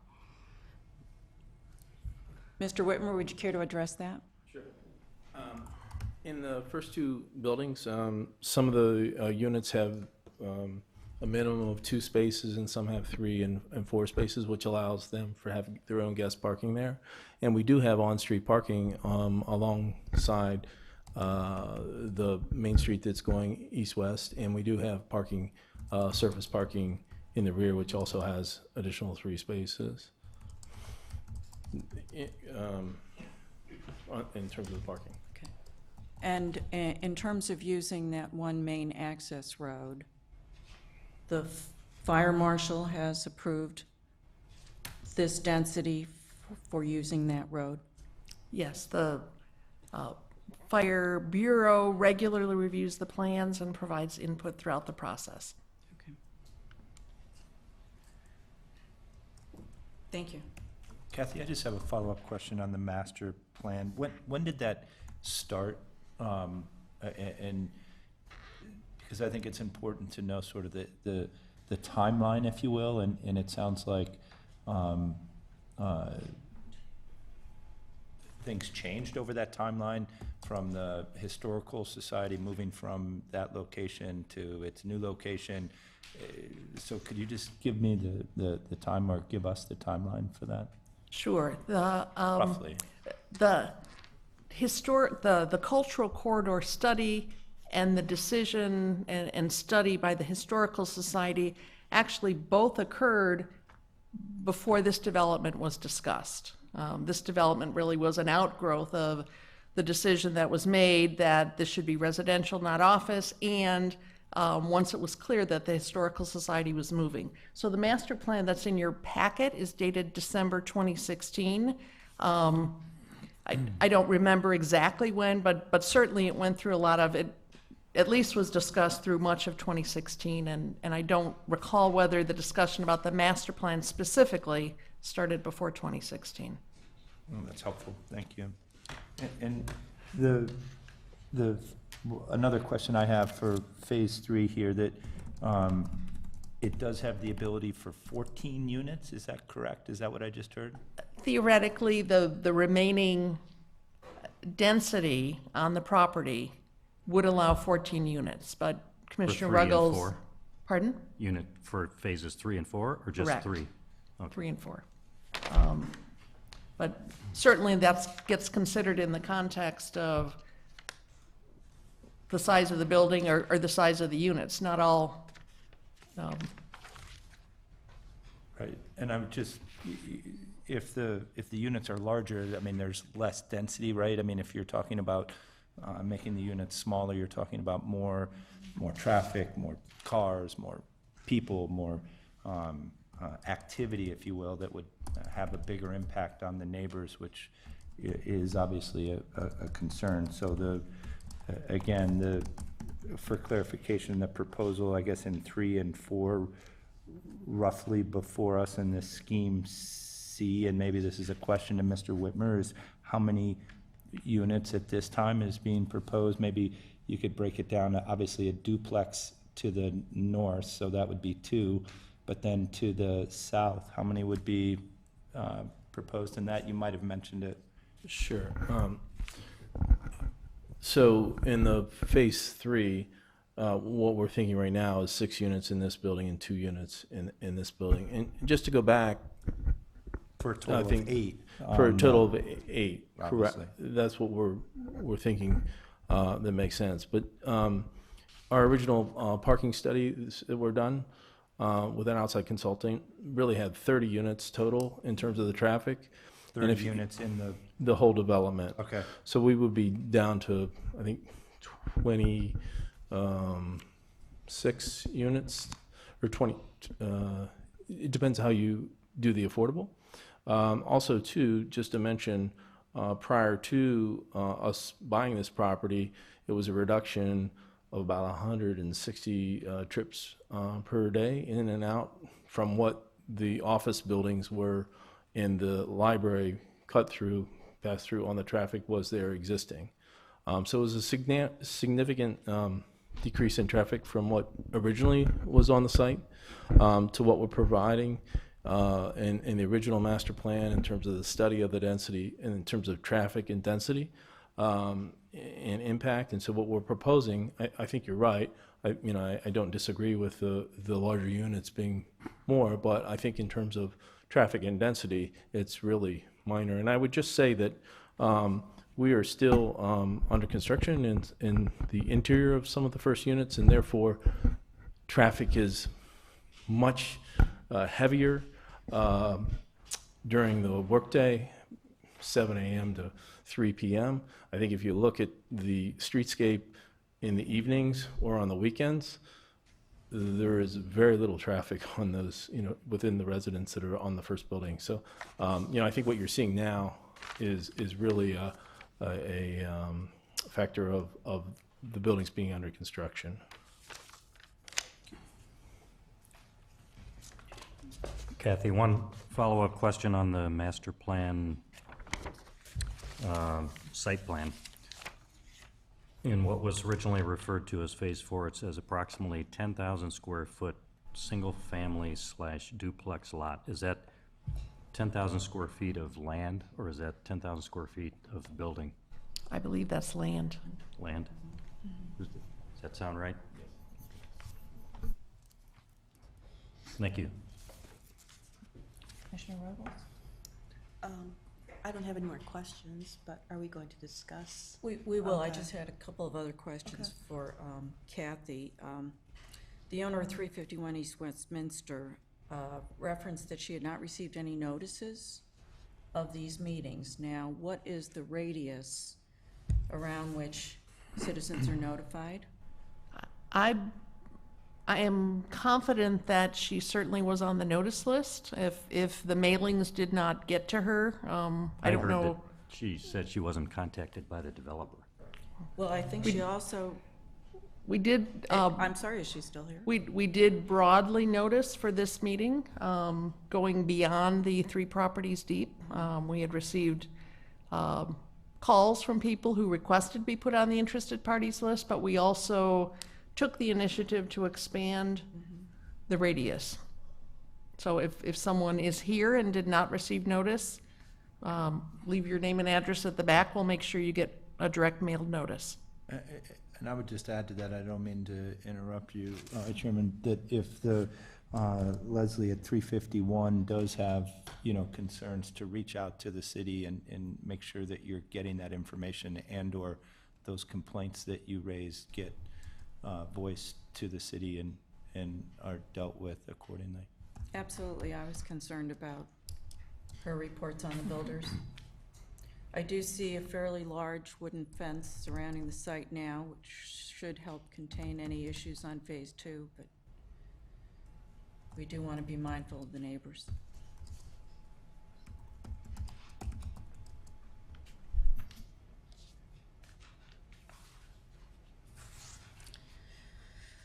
Any other questions from the commissioners to the petitioner or staff?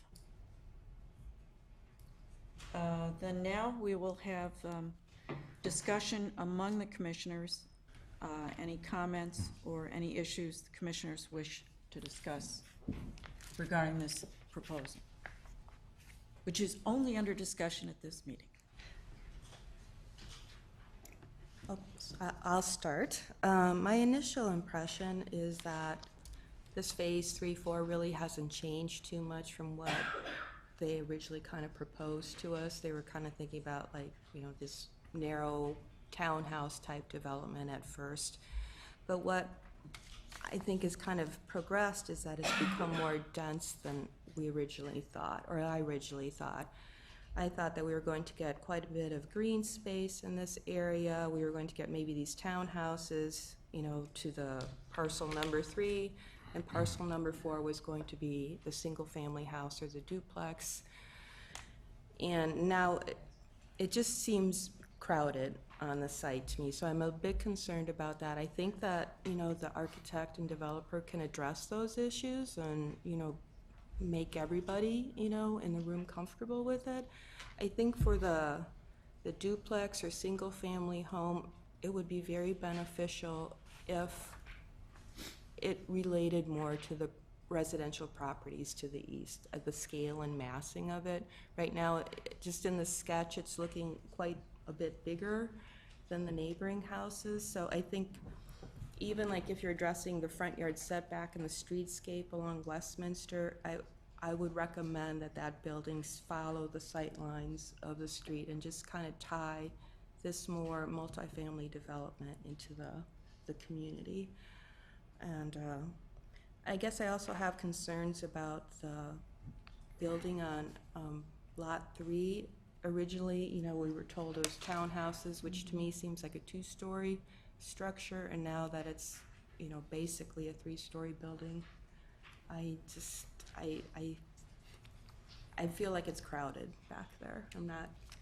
I don't really have the words to describe eloquently why I feel that way, but I feel like there's these 3 relatively large buildings in this space that we were always used to having, a 1 or 2-story flat building, and the density and the massing of it just are creating some problems in my mind. And we did discuss to a certain extent, definitely stepping down to the residential area. The question is, I'm going to rely upon your architectural experience here. How do you connect that 3rd building to the first 2? Yeah, and I think that's, that's a challenge for the architect. I can see where you want to have that bookend at the end of the building and at the end of the drive, and maybe that is like your 2-story, 3-story, portion, but then it's up to, the designers to kind of bring this down to a more human scale and a residential scale.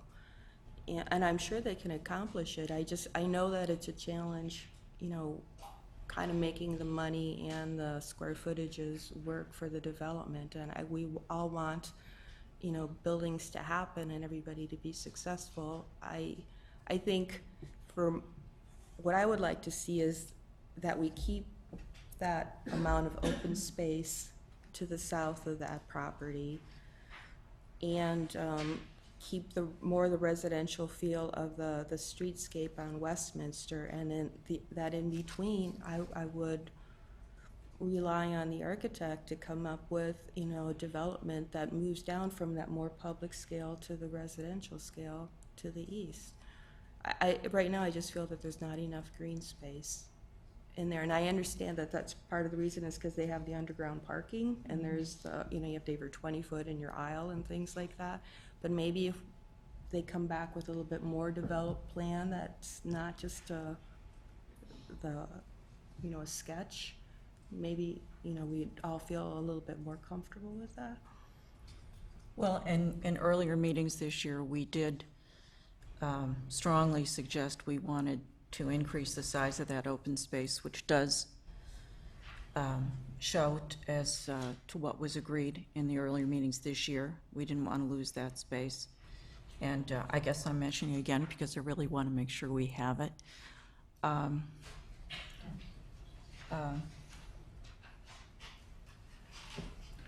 Commissioner Douglas. Okay, I think what I'm hearing from the neighbors, and I share the view, is that we have, the issue is really one of mass and scale, and the transition from the scale of, and this is what, I'm sort of repeating what you said, but in my own words, transition from the scale of phases 1 and 2. And, we've heard a few comments tonight about, is the phase 3 building, how's it gonna tie in with 1 and 2, and perhaps some fear that it might not look the same. I don't think it needs to look the same. I think it can be very compatible with 1 and 2. That I would assume we're gonna see similar materials, similar details and so forth, but I'm already, encouraged by Mr. Whitmer's reference to potentially a gabled element as a terminus to the road. Clearly we don't have gables on phase 1 and 2. So I think, that can all work really well together. I think perhaps the presentation hurts the petitioner in a way in that it's too schematic, in that we're seeing, these gray rectangular blocks when I'm sure that that's not the intent. In fact, the sketches, the streetscape sketches show that these are more articulated structures than phases 1 and 2. So I would encourage the petitioner to develop that further and really try to show us how can those masses be broken up a bit, retaining the floor plates that are necessary, but reading as more like residential structures than the sort of the type of phases 1 and 2, which has, more of a loft or industrial look to it than, say, the building at 333 East Westminster. I'm curious about the scale of what's represented, because if the lot on phase 4 is actually 10,000 square feet, and if Mr. Whitmer's correct that the intended floor plate is about 3,500 square feet, then it looks like that rectangle that's shown in the site plan is much larger than is intended. So perhaps a scale drawing that shows a little more detail how it would be massed could go a long way in showing us how that transition from the McKinley side to everything to the east is going to be accomplished.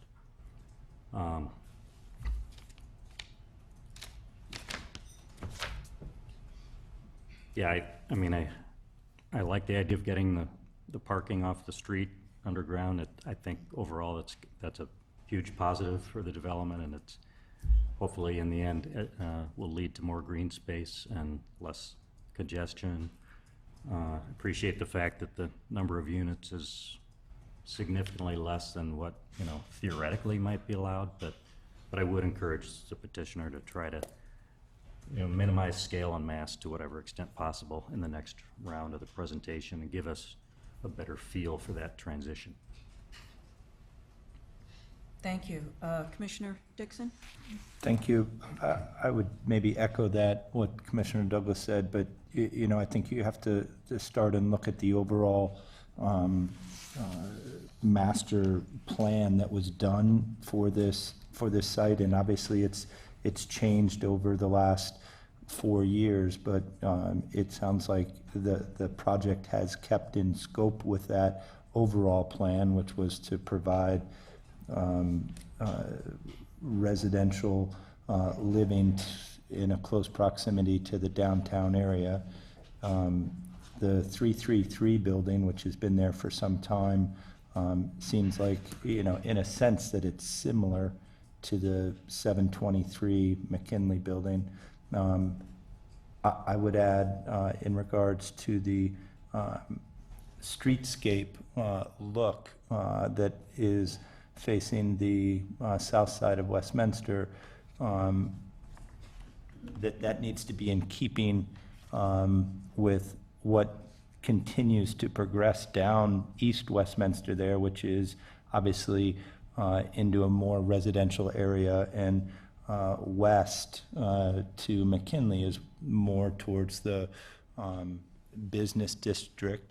So, and with that said, the scheme C seems to, and again, I would stress what, you know, Commissioner Douglas was asking the petitioner to do, but it seems as if it keeps in keeping, the scheme C does, from what we can tell from the streetscape view that we had, that duplex is similar, and potentially could be with the gables on the front of it to 351, which is immediately west there. So it would be helpful, I think, to get more of a better idea of that, but it seems like it's going in that direction, to me at least.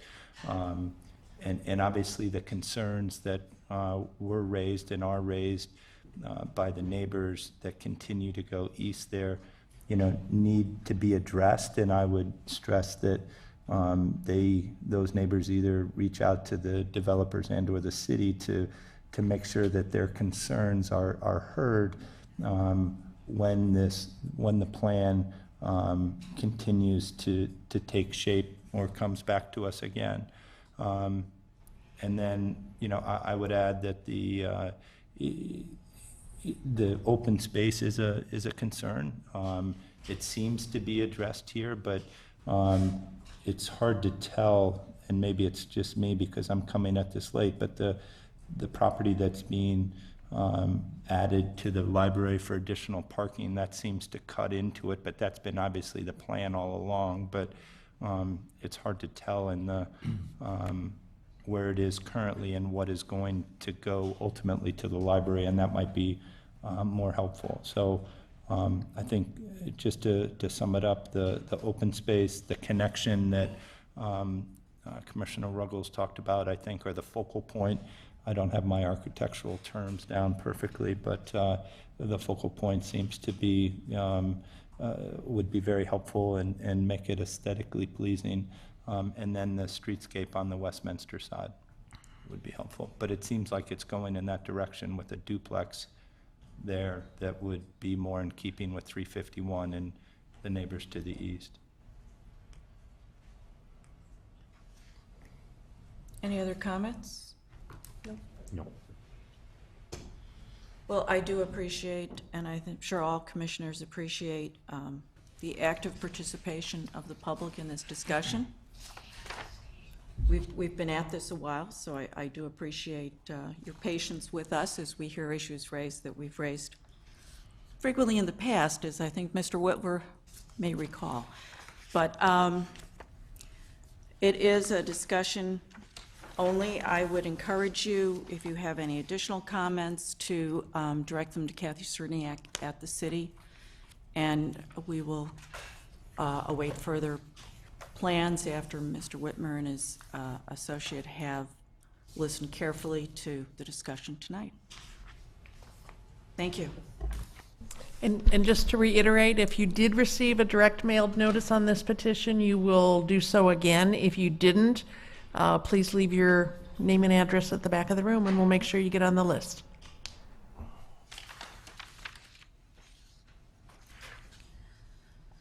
Our final agenda item tonight, and here again, no commission action is requested at this time, is an update on preliminary information on a 4-lot subdivision proposed at 770 Washington Road. Commission and public input is requested. No commission action is requested at this time. Property owner is the Swift family, and their representative is Michael Edelman, attorney and former member of the zoning board and the city council.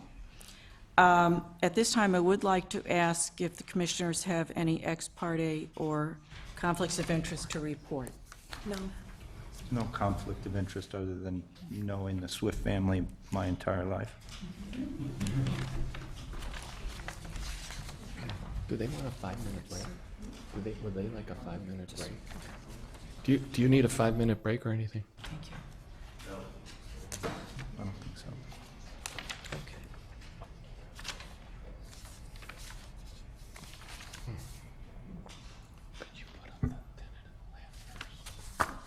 Okay, we've just been handed some letters that have come in. Would members of the commission like a moment to read these letters?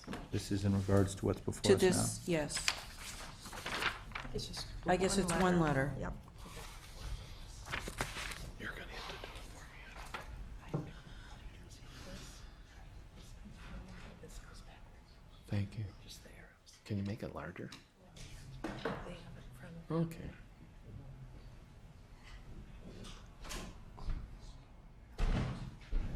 Good evening, Chairman Kerr, Plan Commission members. Oops. Mr.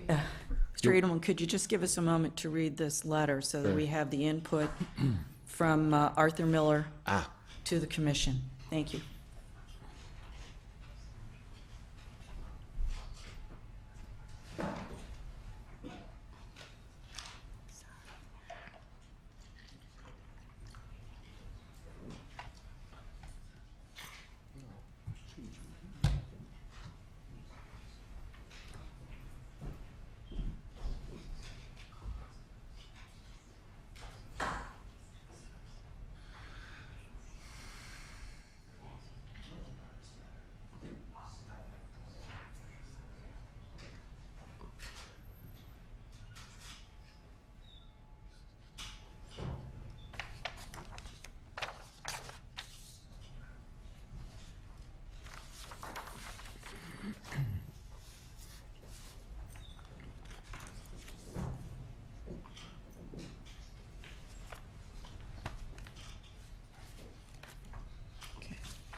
All right. Mr. Edelman, please begin when I'm reading you've on had the this. opportunity to finish reading the letter.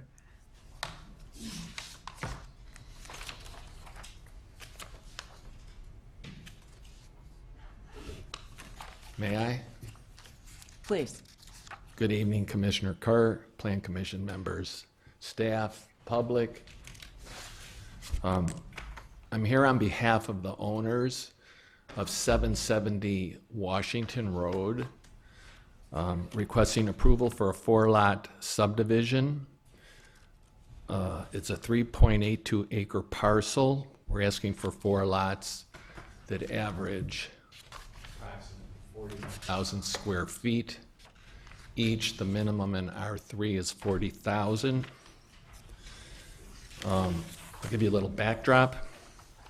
Margaret and Hamden Swift bought the property in 1959, 60 years ago, raised 13 children, the 12 surviving siblings of which are the current owners. I should stress to you, they're not developers asking for the subdivision for a profit per se.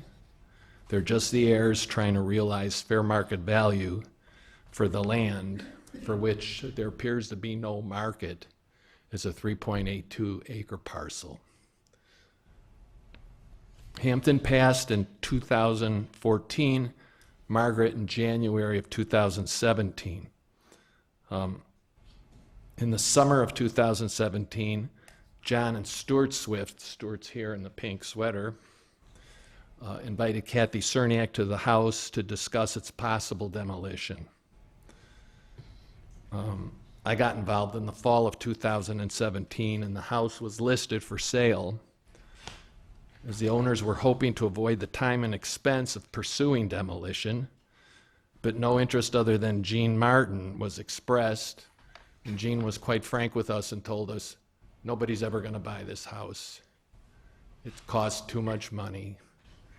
But he did express interest in lots for the land if we got a demolition permit. 9 months later, in June 2018, at our second HPC hearing, the HPC granted a certificate of appropriateness for demolition. So at that time, we simultaneously started marketing the property both as an existing house and a single vacant 3-acre site. We just wanted to liquidate the estate and not carry it. There was interest expressed by 2 developers pretty well known to the city. Both kind of lowballed it, which wasn't the big objection, but one wanted a contingency for a 6-month to 12-month period of time to get approval for 6 to 8 units on the lot. The other developer wanted 12 to 16 units on the lot. While arguably zoning along Wisconsin Street to the north and McKinley permits this higher density, R3 zoning does not. So those 2 prospective purchasers, the deal wouldn't fly because it would require rezoning. And we felt the neighbors would never allow that to happen. The house was actually raised in October of 2018.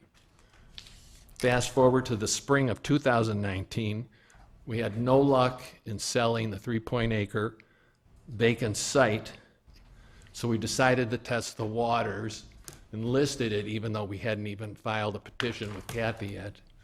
We listed, hypothetically, 4 1-acre lots. Bingo, we got one under contract, subject to getting our approvals. And there's been strong expression of interest in the others.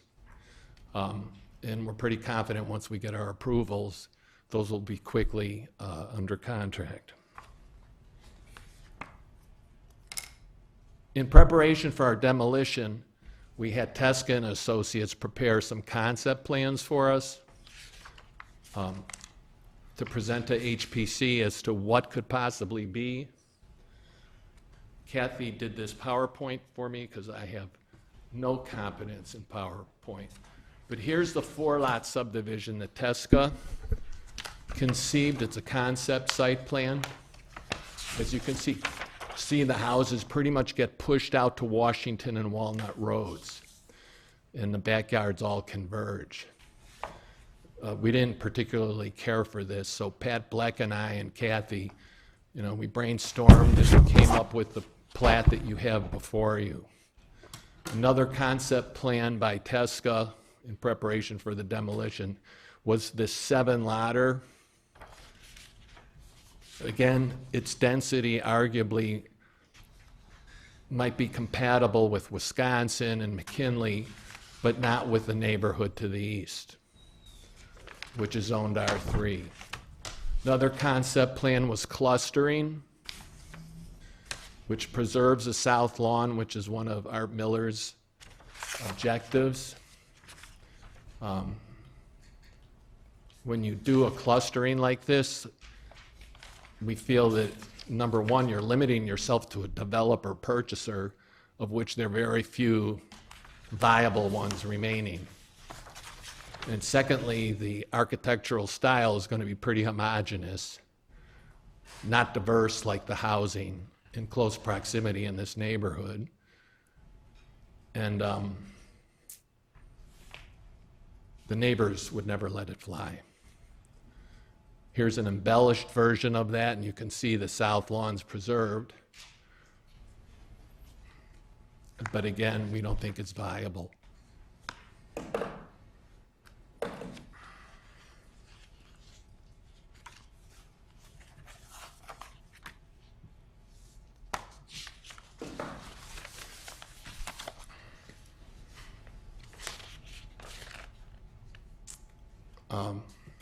And relative to the cluster housing, if you look at Kelmscott Park on the former municipal services site, which I think is lovely for what it is, you wouldn't want something like that, which is pretty homogeneous looking in this neighborhood in the local historic district. I think this room would be filled if we came forward with something like that.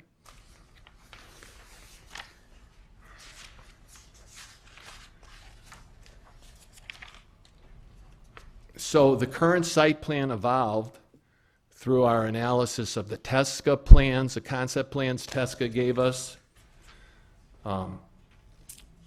and then working with Pat Black. Because of the shape of the entire 3.82 acres, it's difficult to be creative with this site. I mean, admittedly, it's a pretty straightforward subdivision. The lots lay out equal size and acreage. You can build about 5,000 square feet of house, which isn't an inordinate amount of floor space. And it's challenging to come up with anything any more creative short of asking for rezoning, which the current owners are not at all prepared to do. It's timely, it's costly, the neighbors would fight it, and there's no guarantee of prevailing or getting affirmative approval. Plus, if we were to rezone it to higher density, now we're all of a sudden restricting ourselves to a market of professional developers as opposed to offering 4 lots to the general public, for which we've already seen there's significant interest expressed. We did a tree survey. Mike Glomsky and Kathy and I walked the site. Surprisingly, there were really no remarkable specimens, not a lot of heritage trees. A lot of the oaks were older and not in good condition. Trees were pretty ordinary. We had Urban Forest Management do a tree tagging for us, and Bleck Engineering did a tree survey for us. Then subsequently, Mike Glomsky went back with the tree survey in hand and gave us a list of the trees he'd prefer to see saved. There really weren't any trees conflicting with the building envelopes on lots 2, 3, and 4. And there were a couple of trees on lot 1 that possibly would conflict with the location of a building, but it just depends where the owner would want to site it. But one of those 2 trees is a pear tree, and I don't know how much resistance the city arborist would give us for taking down a pear tree.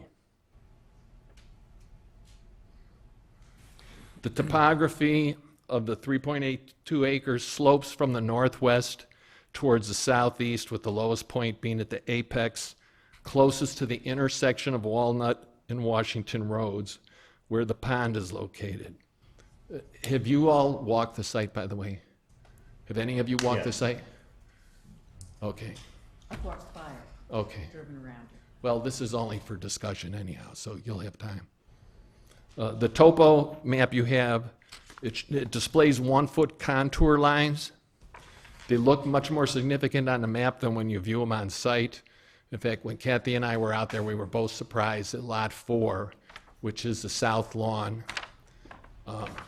it really is a pretty gradual slope, so consequently, any engineering of that lot or grading from excavation of a foundation for a new home would be minimal.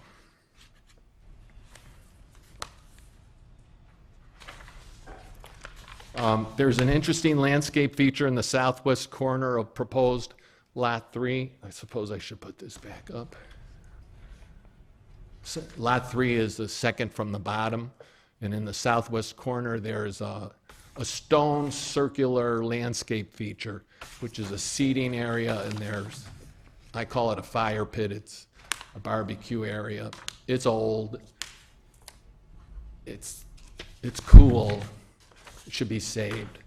And it's just north of a wooden tree fort. Just to give you a reference, if you are out there and you walk the west property line, there's a wooden tree fort that we haven't been able to take down yet because of all the rain.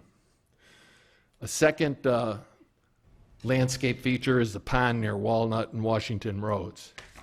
The two of you that were out there, did you get to see the pond? Yes. You didn't see the pond? Did you know there was a pond there? I did not know there was a pond there. I don't think anybody knows there's a pond there. It's an interesting feature, unquestionably. It's surrounded by stone and a significant stand of cedar or pine trees. The pond's about 2 feet deep in the center.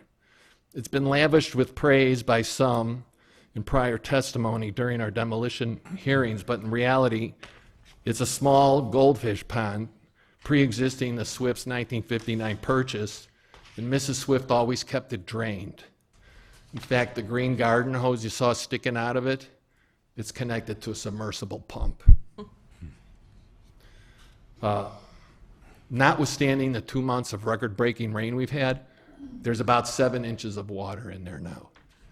I know because my dog jumped in and only got it up to her belly. And there's maybe room for another 14 or 16 inches of water.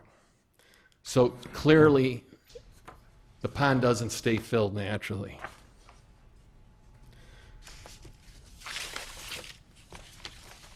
You know, I've heard the pond referred to in minutes and Art Miller and some others as a reflecting pond.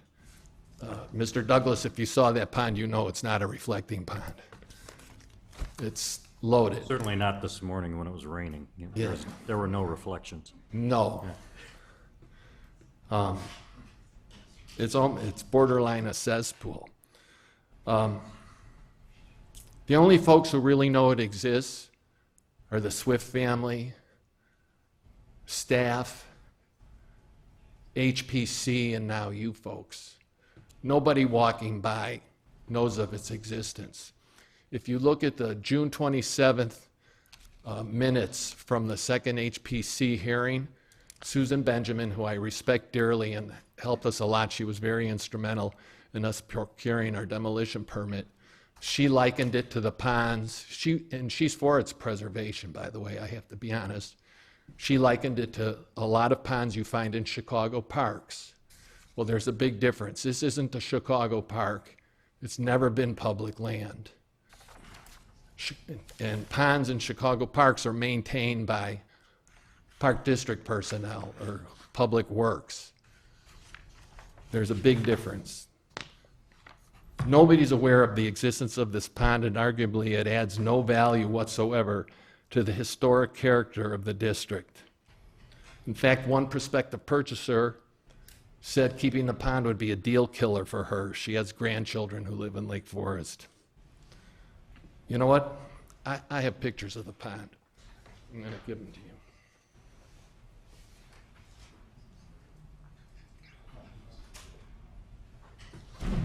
Take them on, pass it. Thank you.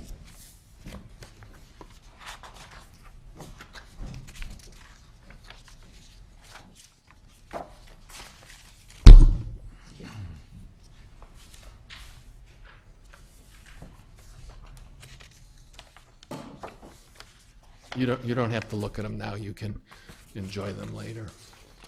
So now I ask you to take a look at the projection.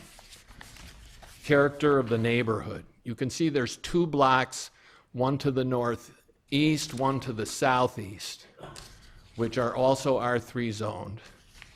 One is to our northeast, and the other one is immediately east of Triangle Park. All the lots there are similarly sized to what we're proposing. All the houses there are old, they're significant.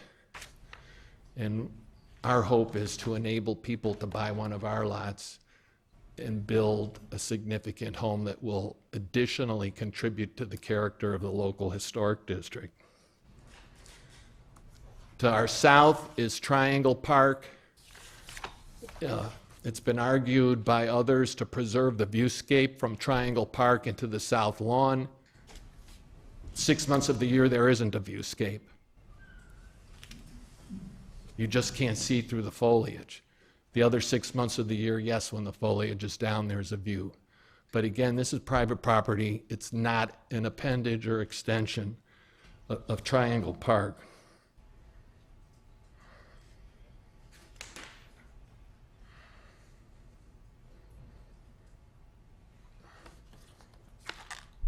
Additionally, unlike Forest Park, West Park, Northcroft Park, South Park, or Deer Path Park, Triangle Park isn't a destination park. There's no parking allowed on any of the 3 streets that surround it. The only people really utilizing Triangle Park regularly are those local resident pedestrians who walk their baby strollers or dogs, or train commuters walking to the station. Interestingly, while driving east on Deer Path from McKinley, from the railroad crossing towards Triangle Park, if you veer to the left on Walnut Road so that you traverse the southeast boundary of our property, the viewscape presented is of Triangle Park to the right and the hedgerow of the subject property to the left. And beyond Triangle Park, clearly coming into view are 697 and 755 Washington Road, both significant residences and both surrounded by 6-foot-high wooden stockade fences, which are arguably is of much of viewscape significance to Triangle Park, or should be, as is the subject property. So I'll conclude. We propose a 4-lot subdivision before you tonight. It may not be the most creative, but it's about as creative as Teske Associates, Bleck Engineering, Kathy Cerniak, and I could come up with after much thought, absent requesting a rezoning, which the owners are not prepared to do. Each lot approximates 41,000 square feet, which under a bulk ordinance permits homes of approximately 5,000 feet of floor area. The lots totally conform to zoning.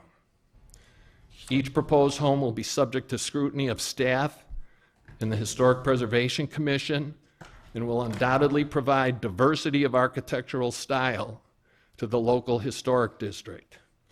There'll be a manifestation of each individual owner's idea of their dream home, and will necessarily have to be in keeping with and add further to the character of the neighborhood and historic district. We've pulled back the front yard building setbacks on lots 2 and 3. Those have the steepest grade on the eastern portion of those lots. It's also where the pond is located.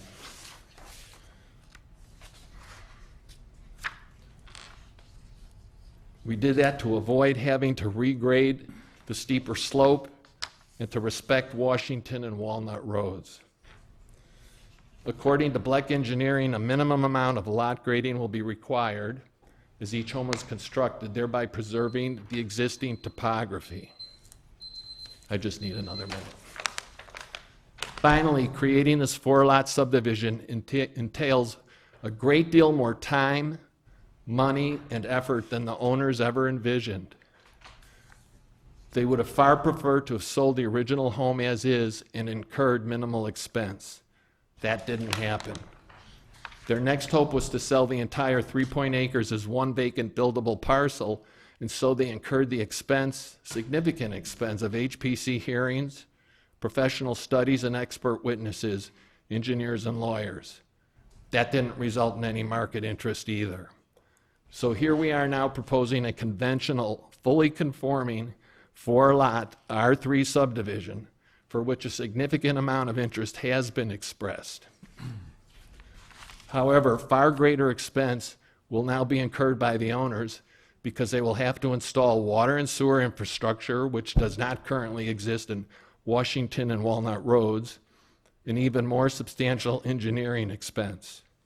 The end result will be 4 marketable lots, and arguably one of the most premier locations in Lake Forest, walking distance to the train station. However, if this subdivision is approved, that doesn't preclude the ability of a single prospective purchaser to buy multiple lots and reconsolidate them. So we're providing options. We're creating options in an exit strategy to close out the estate of their parents. I thank you, and I'm happy to answer questions. Thank you, Mr. Edelman. Does the city have any comments to make? Sure, just a few comments. The discussion of the demolition was a significant discussion and a controversial discussion before the Historic Preservation Commission. They spent a number of meetings on it. Each of the commissioners took the time to go through the house, to spend time on the property. They did receive a historic assessment report from Susan Benjamin that acknowledged that the historic integrity of that house had been compromised over time. There had been a number of changes. There had been some fires. So the Historic Preservation Commission, in the end, found that the demolition did meet the applicable criteria and approved the demolition. However, in doing that, they did express interest and concern about how the property would be redeveloped, and they did encourage looking creatively at the site. This property is zoned R3, as Mr. Edelman stated, which allows 40,000 square foot lots, but it also is covered by the Historic Residential and Open Space Preservation Overlay District. That overlay district directs that we look at subdivisions creatively, specifically for the purpose of preserving natural features, preserving historic features if appropriate, and the plan preservation subdivisions that result, and we've had a number of these throughout the community, often result in lots that are smaller than the minimum required lot size. That overlay district allows that flexibility. Preservation of open space, some creative configurations of driveways. The historic features that were mentioned, the ring and the pond. I know that the city arborist, although, as was mentioned, many of the trees internal to the site are in very poor condition, particularly on some of the edges of the site. There are some clusters that he would recommend preserving, and through the overlay district provisions, specific preservation areas can be placed on the plat of subdivision to assure that certain areas are preserved.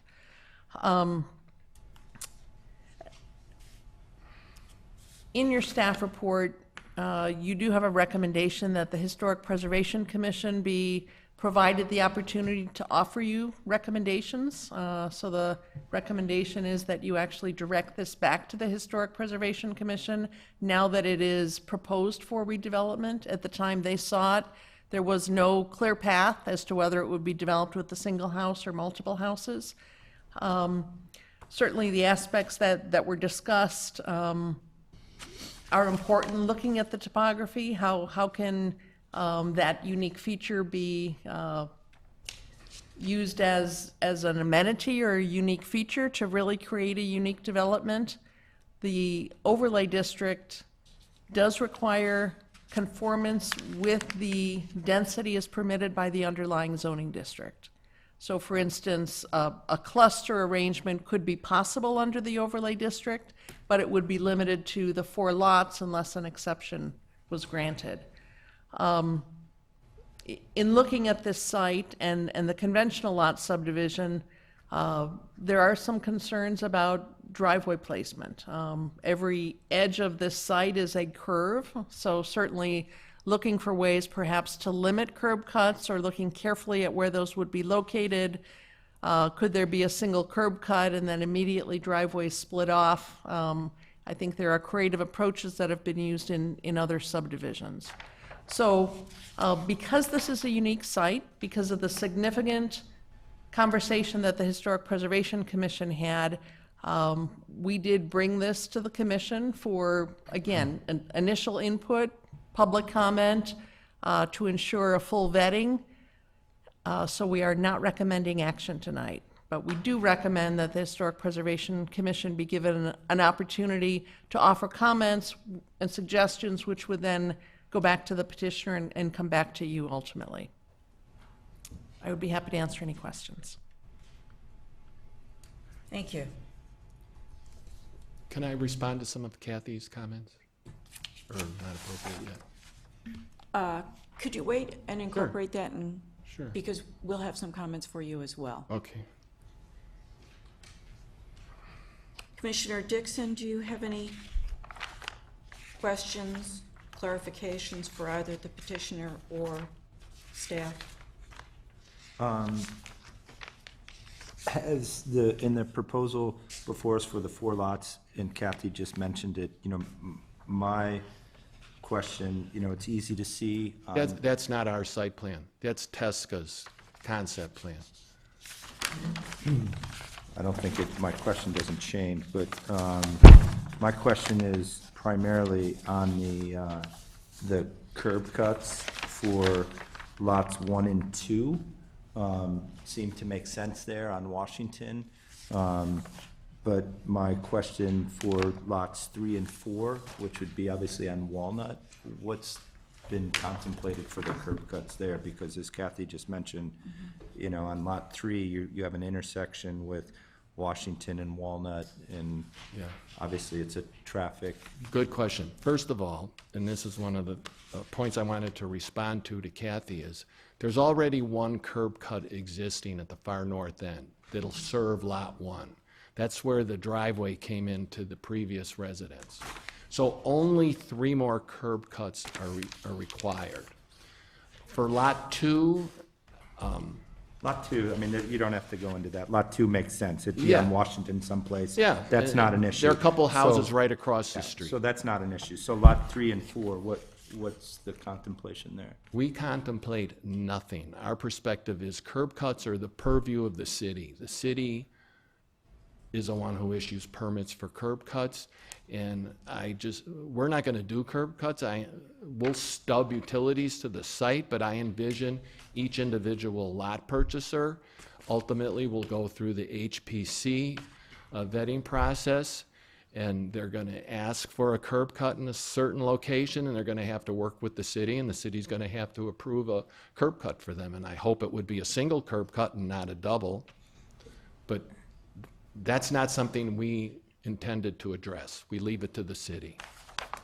I don't know if you have anything to add to that, Kathy?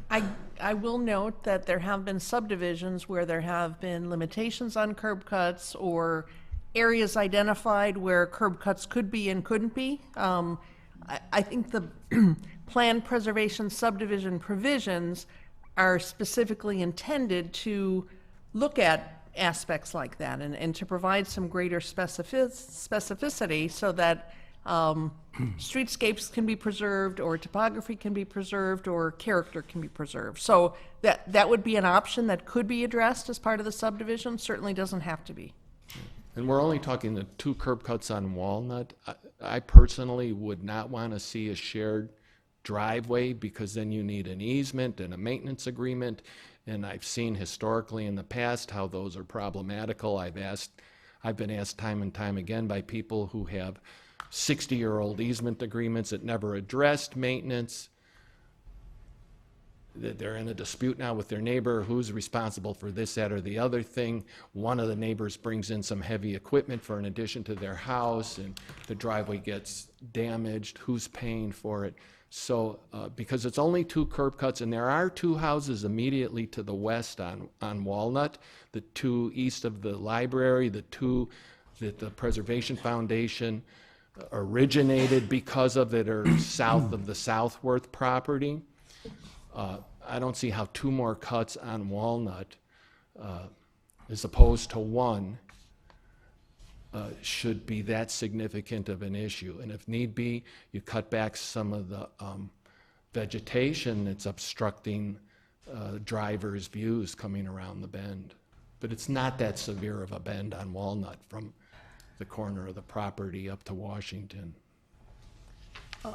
If I can just elaborate a little bit on Commissioner Dixon's concern, I saw the same thing on Lot 3. Like, if I'm just trying to sketch out where the potential driveway would be, it ends at a corner, you know, basically a corner. So I think a suggestion would be perhaps you would look into altering the property line of Lot 3 so the driveway could exit onto Walnut Road away from that corner, so that you don't have a shared driveway, that Lot 3 has its own driveway, but it's on, you know, more on Walnut and not centered, Yeah. you know, exactly on that corner. This is just, you know, something, a practical thing that we all need. It's a safety thing. I think it's a good question, and I don't think it should necessarily be left out, you know, to a homeowner that buys this lot and they're like, oh, I can't get a driveway in. There's no Well, good but place to put it. I don't think that's the case. The southwest corner of Lot 3, no, the southeast corner of Lot 3 is far enough away from the intersection of Walnut and Washington that it would provide a safe ingress egress. I don't know if we can debate that now. I mean, Yeah. Right. I think some would beg to differ, and I might beg to differ on that, so. But I think if let's you not- come let's forward not with, debate. with a plat that has potential curb cut locations, that would go a long way for the commission to, All right, well, we'll have to work with the city and ask them where they would prefer those curb cuts. 'Cause, you know, that's not something that we have the expertise to do. The city does that all the time. And I think the city's more expert at that than Black Engineering even. And then do you have any idea on how much impervious surface you would have on 4 driveways for 4 lots? It's, No, that all depends, Chairman, on where each respective owner requests to site their house. Now, the Preservation Foundation will have the owner of Lot 4 push their house as far to the north as possible, which would necessarily require a longer driveway. Because the revised bulk ordinance from 1999 limits the floor area permissible on these lots, I don't think the impervious area from the house will be anywhere near as great as it is on those 2 blocks to the east. And then the only other thing you have to worry about is a driveway and any hardscape or patios they do in the backyard. I don't foresee that being an issue, but I'm not an engineer. Well, actually, I am an engineer, but I don't practice.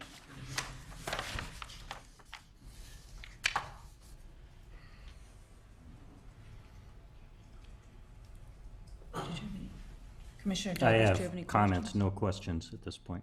Okay. Kathy, I would like to have the landscape features that Lake Forest Preservation and others, citizens are interested in preserving. I would like to have those enumerated. We've heard about a koi pound, I've seen gates, an expansive lawn. What are we specifically addressing here? We can certainly pull those details from the historic assessment, and the commission may also have some input into that. Okay. You mentioned the gates. Just a point of information, there are two of them, one at the very southwest corner, and then one right at the intersection of Walnut and Rose and Walnut and Washington. The one at Walnut and Washington, I suspect, isn't even 20 years old. It's pretty fresh, Wallmanized lumber, so it's not historically significant. It's cute, it's appealing. And it's not for public ingress onto the property. It was for the benefit of the private landowners to take a shortcut to the sidewalk themselves. And the gate at the southwest corner's a little bit older, but it's not original. But the gates around the driveway? Oh, those are gone. There aren't any gates at the driveway. There was some curvilinear brick walls flanking the driveway entrance. Okay. Those came down.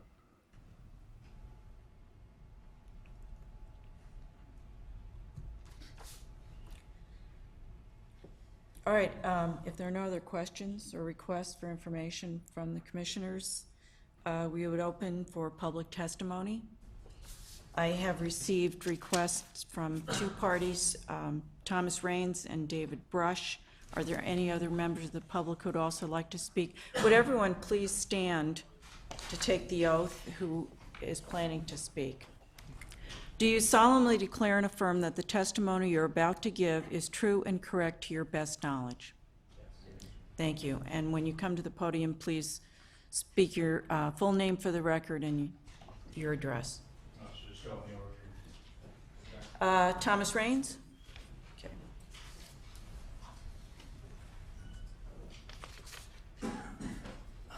Hello, members of the commission, public, Mr. Swift. I live right across the street from this property at 771 Washington. It's the yellow house. My wife and I bought it in 2016. We spent about a year restoring anything that was original in the house. So, you know, all the brass windows, French doors, everything was taken off the house and sent out to be refurbished. We had a landmark easement, and we had to protect the facade. So the cost to refurbish all that or build new ones was pretty equal, so we decided to keep everything that was original. So we went through all that, and I think it's turned out well. We enjoy the street very much. We have 3 young children. One of the things I didn't even know was up was the development or the continuation of the development on Westminster. And my biggest concern, and it was interesting, Mr. Dixon brought up curb cuts. My biggest concern isn't so much how many units are going here other than the way that translates into the traffic on Washington and even Westminster. And if you're aware of walking that street, there's a sidewalk on one side. It's on the Swift side of Washington. And then when you get to Westminster and you want to go east, you have to cross Westminster to the north side, and that's the only sidewalk till it picks up again at the very end on the south side. And so when my kids walk to town, or if I walk my daughter to across the street to church, it's kind of a tough crossing. You got to turn coming both ends of Westminster, and then you got some traffic coming off Washington. Going north on Washington for the better part of the year, from about 4:30 to 6:30, depending on the time of year, you can't see more than 20 feet in front of you because the sun blares, and it's kind of a tight street. And my biggest concern is, where are these curb cuts and where's the access for these 4 homes going to go? If they're talking about putting another one on Washington, I don't know how that would work. If you have 2 cars coming at each other, you got to get down to about 10 miles an hour to get past a car. It's pretty tight there. So I wonder about, if you figure 2.5 drivers per house, you're adding another 10, maybe 12 drivers on this property, where right now we have none. It's vacant, and I don't expect the property to remain vacant. But it was, when we bought the house, I thought it would stay a single home. I am concerned about the subdivision. It is a park-like setting. It's very nice. I do like the Swifts. They're all very nice people. I found Mr. Edelman's testimony, I don't know if I'd call it disingenuous, or it was almost mocking the Historic Society's granting of the demolition permit they set parameters, they set conditions. I came to the meetings, and some of the conditions were, you gotta save this pool, you have to save some of the features, the south lawn was one of the things. Nobody jumped up and said, oh, no, we don't want the demolition permit if we have to save these things. Everyone was quiet, they took the demolition permit subject to those conditions, and then he came here and he started by ridiculing the pool. I'm not an expert, I don't know the value of the pool. He called it a cesspool. He didn't say that when the historic preservation committee was making a determination whether to demo this. I'm assuming it would get in the way of one of the lots, and that was the reason for diminishing, whether it be the quality or the historic significance. But you can't get it both ways. You can't come in here and ask for your demo permit, get it under conditions, and then come here and say the conditions are silly or they don't make sense or we don't want to abide by them. Same thing with the south lawn.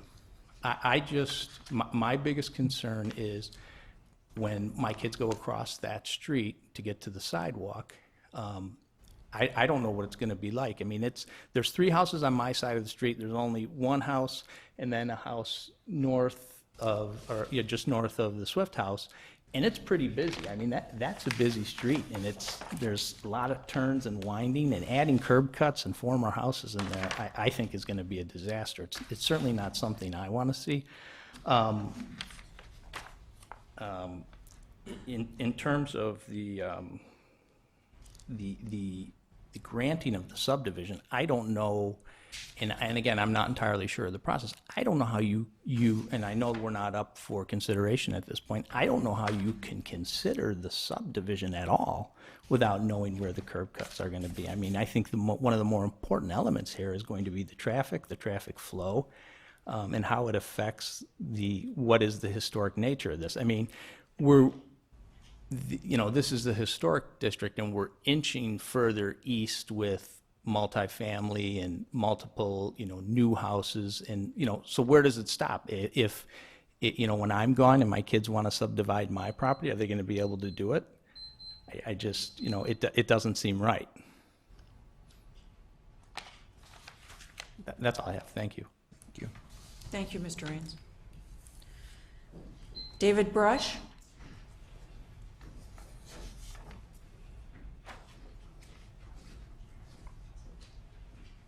Good evening, Commissioners, Kathy. I'm Dave Brush. My wife Erin and I own the house at 777 Washington, so directly across the street from the Swift property existing driveway. Look, I get that this is early in the process, and so, I think from my perspective, I echo what Tom Raines has already articulated, and I won't dwell on my concerns over curb cuts, density onto the property, protection of the trees, the fact that it is a historically significant piece of property. So if you remove the house, and it sounds like the Swift family just didn't maintain the house for the 60-odd years that they owned it, and so the demolition seemed to make sense to me, but I also felt like the demolition would come with at least a preservation of the property as it exists today. I would say that we have owned our house since 2013, historic award in 2015 for redoing it. The house itself, we involved Art Miller, we involved the city. We essentially maintained or took everything back to its original 1927 status. And through that process, I got to know Mrs. Swift quite well. Ironically, I got to know her quite well because she was unable to pull out of her driveway with her big white Cadillac as I had construction workers parking their vehicles outside of my house, and she took it to an extreme and called the police, had cars ticketed, was a thorn in our side. So I find some irony that in her passing, we're not going to have just one set of construction vehicles, we're going to have 4 lots developed. So with that, I'm sure she's smiling down on all of us. She was a good lady. The other thing that I just want to mention, and it was in the stipulation when the commission agreed to the demolition, was, amongst other things, to defer to the HPC, and so I will be anxious to see what the HPC comes back, as that was one of the conditions of demo. And the other one was that they would maintain, mow, make the lot look as if it was a lived-in lot. And I can say as a neighbor, it might have been mowed last week in advance of your all's visit, but that was the first time this year. So it's full of dandelions, it's very unkept, and so I would suggest most houses in Lake Forest have their yards completely mowed and manicured at least once a week. So I would just ask the city to potentially enforce what was a condition of the demolition. And with that, I'll just look forward to what I know will be an interesting and a tough evaluation of what happens with 770. Thank you. Thank you. And we had other people standing up who wanted to speak.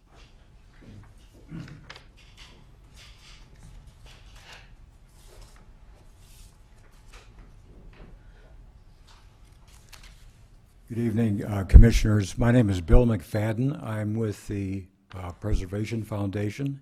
Kathy. I'm happy everyone received the copy of Art Miller's letter, and many of the issues I think were touched upon, since this is a preliminary discussion that Art has in his latest commentary on the petition. I'd like to just reiterate one thing that pops out as important. This is acknowledged by everyone as a premier, very unique site in the heart of a very important historic district of Lake Forest.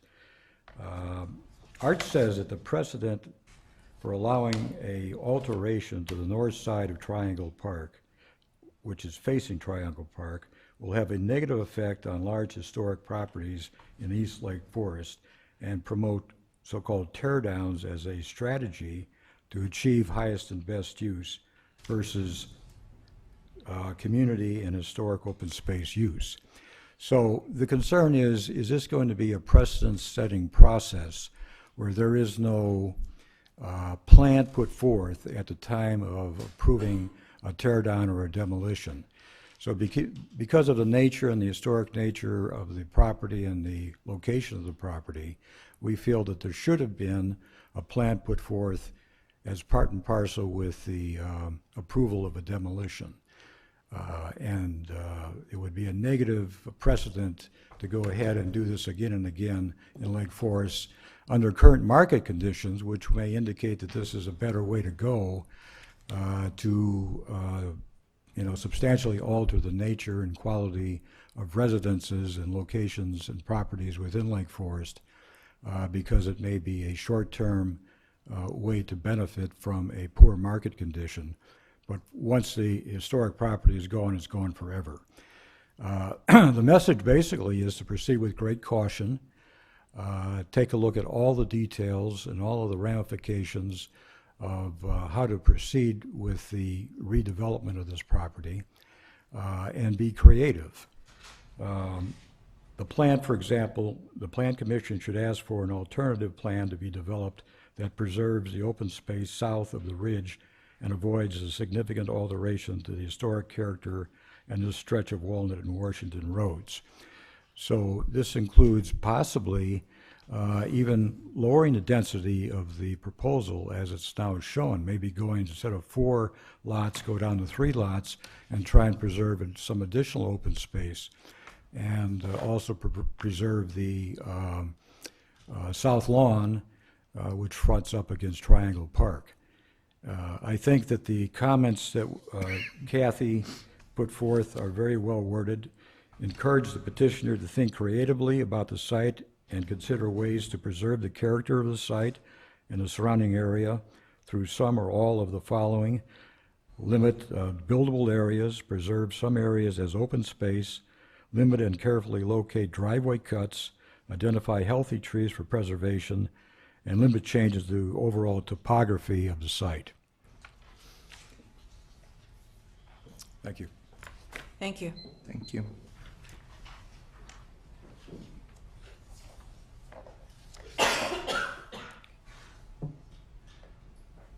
Evening again, Jeff Tarosian, 401 East Westminster. I just want to prove to you that I can be in favor of something.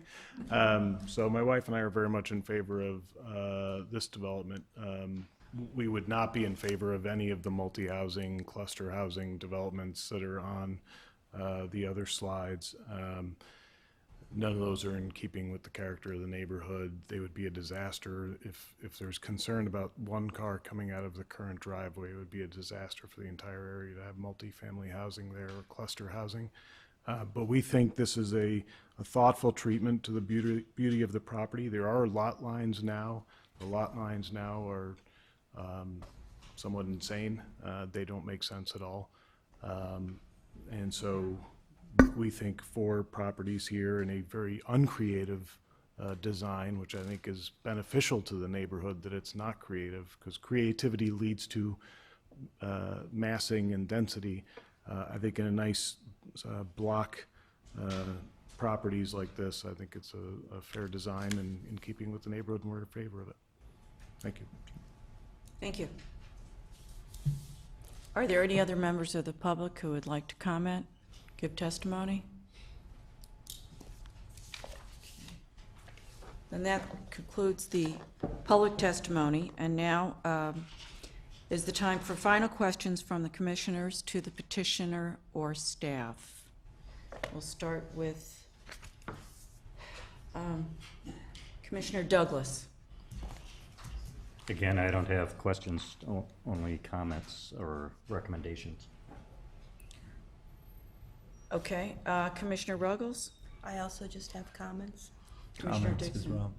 All right, well, let's move to comments. Before you do that, may I respond to Kathy's prior comments and the public's? Yes. Okay. I've developed subdivisions in Lake Forest historically. I don't remember ever providing curb cuts, locations in any of those subdivisions. Moreover, I don't think it's a requirement of the subdivision ordinance, is it, Kathy? I thought the curb cuts are determined when a builder comes in to construct the house. Properties that are in the overlay district, the historic residential open space preservation district, as part of the consideration of the subdivision, careful thought is supposed to be given to natural aspects of the site, historic aspects of the site, and yes, in some cases, that has meant saying, not specifically a curb cut has to be in this 15-foot strip, but identifying areas where certain streetscape features should be preserved, opportunities where curb cuts could be located in a specific area. So it is not a requirement of a conventional subdivision.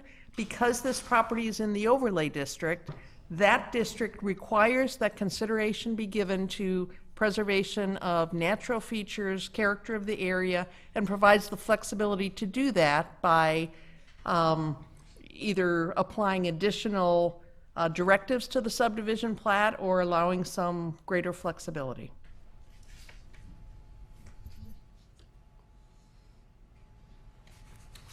With respect to redirection to the Historic Preservation Commission, we understand that. That was a condition to the approval of the demolition. I don't foresee where there's a lot for the Historic Preservation Commission to weigh in on. This isn't a residence with architectural, historical significance. It's vacant land at this point, but that was part of the deal, so we understand that to be the case. There's been conversation about preserving the topography, and this proposed subdivision minimizes the amount of a change of grading that has to be done, especially lots 2 and 3, by pulling back the front building setback. Relative to the comments by the public, Mr. Rames, who lives across the street with traffic concerns, at one time,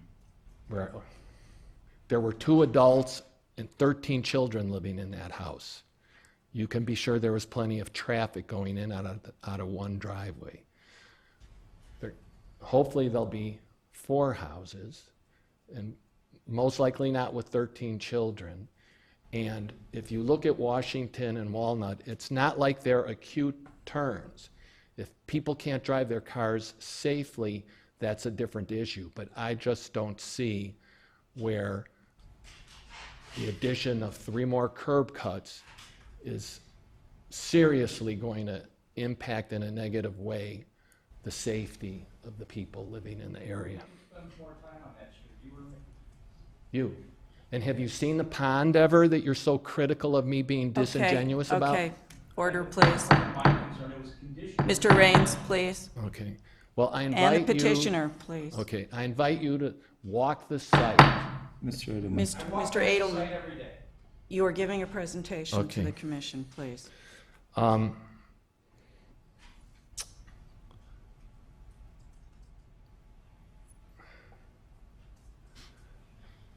going back to curb cuts. It was suggested by Mr. Rames they should be a condition. I'm happy to put curb cuts wherever the city asks us to put curb cuts. Again, I don't envision that being our expertise. It wasn't in the 2 other subdivisions I've developed in Lake Forest. And again, I don't think it's in the ordinance. There's been conversation about preserving the garden elements. I ask, what garden elements? There's really only 2. The stone fire feature, the fire pit feature I mentioned at the southwest corner of proposed Lot 3, in the pond. Construction vehicles, unlike Mr. Brush's project, which I understand is award-winning, all the construction vehicles are going to be on site for these lots. They're big enough, there's no reason why they have to park out in the street. I don't foresee that being an issue. Relative to mowing the parkway, it was mowed last week, and that was not the first time it was mowed.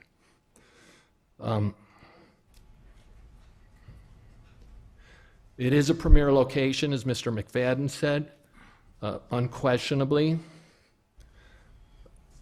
I don't believe it will have a negative effect on the large estates. I think cluster housing would have a negative effect on large estates. I think even though it's not the most creative subdivision, it's the most in keeping with the character of the neighborhood. And as soon as you start segueing into creative subdivisions, that's when you're not in keeping with the immediate neighborhood. In fact, I had a meeting with Marcy Kerr, Jim Upsetnik, and Art Miller, probably back in March, to let them know ahead of time what we were going to propose. And Art suggested to me, why don't we get Episcopalian Church to do cluster housing for their members on the north side of the site? In other words, Art wanted to see 7, 8 units there for the Episcopalian Church in order to preserve the south lawn.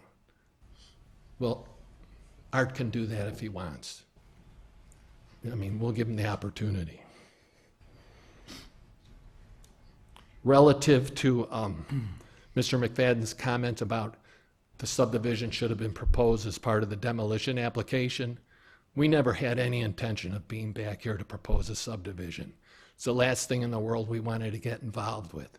It's time-consuming, it's costly, you have to deal with these hearings. We didn't want to do this. We tried to sell the house before it was torn down. We tried to sell the entire parcel as one large vacant lot. There's no market. The only way to make this marketable is to subdivide it. And the 4 lots that we're proposing, in our opinion, makes the most sense. Thank you. Questions? We've concluded that part of Okay. the discussion. Thank you. All right. While no commission action is requested at this time, it does seem fitting to have a discussion among the commission members regarding the points raised and any other issues that you see.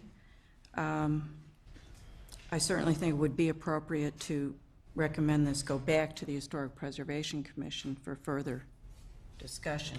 But Commissioner Douglas. I'm going to go back to the approval of the certificate of appropriateness, which was granted subject to, I think, a total of 9 conditions. And I want to focus on condition number 7, because it specifically refers to us. I'll just read it quickly. In considering any future redevelopment proposed for the site, the Plan Commission is encouraged to assure that the unique characteristics of the property, which contribute significantly to the historic district, are protected, preserved, and incorporated into any site plan. The unique aspects of the site that should be considered for preservation include, but are not limited to, the topography of the site, the landscaped streetscapes, landscape features on the site, the reflecting pool and its surroundings, the mature trees, the south open lawn, which is visually connected with Triangle Park, and views to and from Triangle Park. So it sort of puts us in a tough spot here, because to me, all the issues of preservation are really the purview of HPC and not the Plan Commission. But I guess to the extent that the layout of the site plan influences the ability to preserve any of those features, then maybe that part of it does fall into our laps. So just, I guess, a few observations, since we're not making any decision, just some observations that the petitioner might consider for the next round.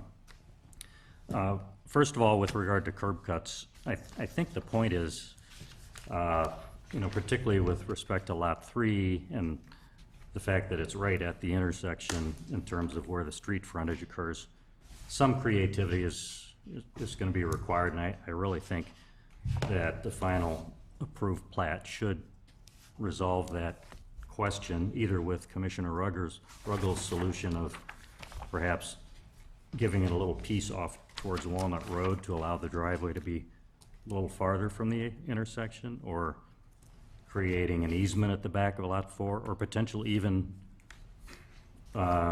making Lot 3 a flag lot with a driveway out to Walnut Road that is wholly owned by Lot 3.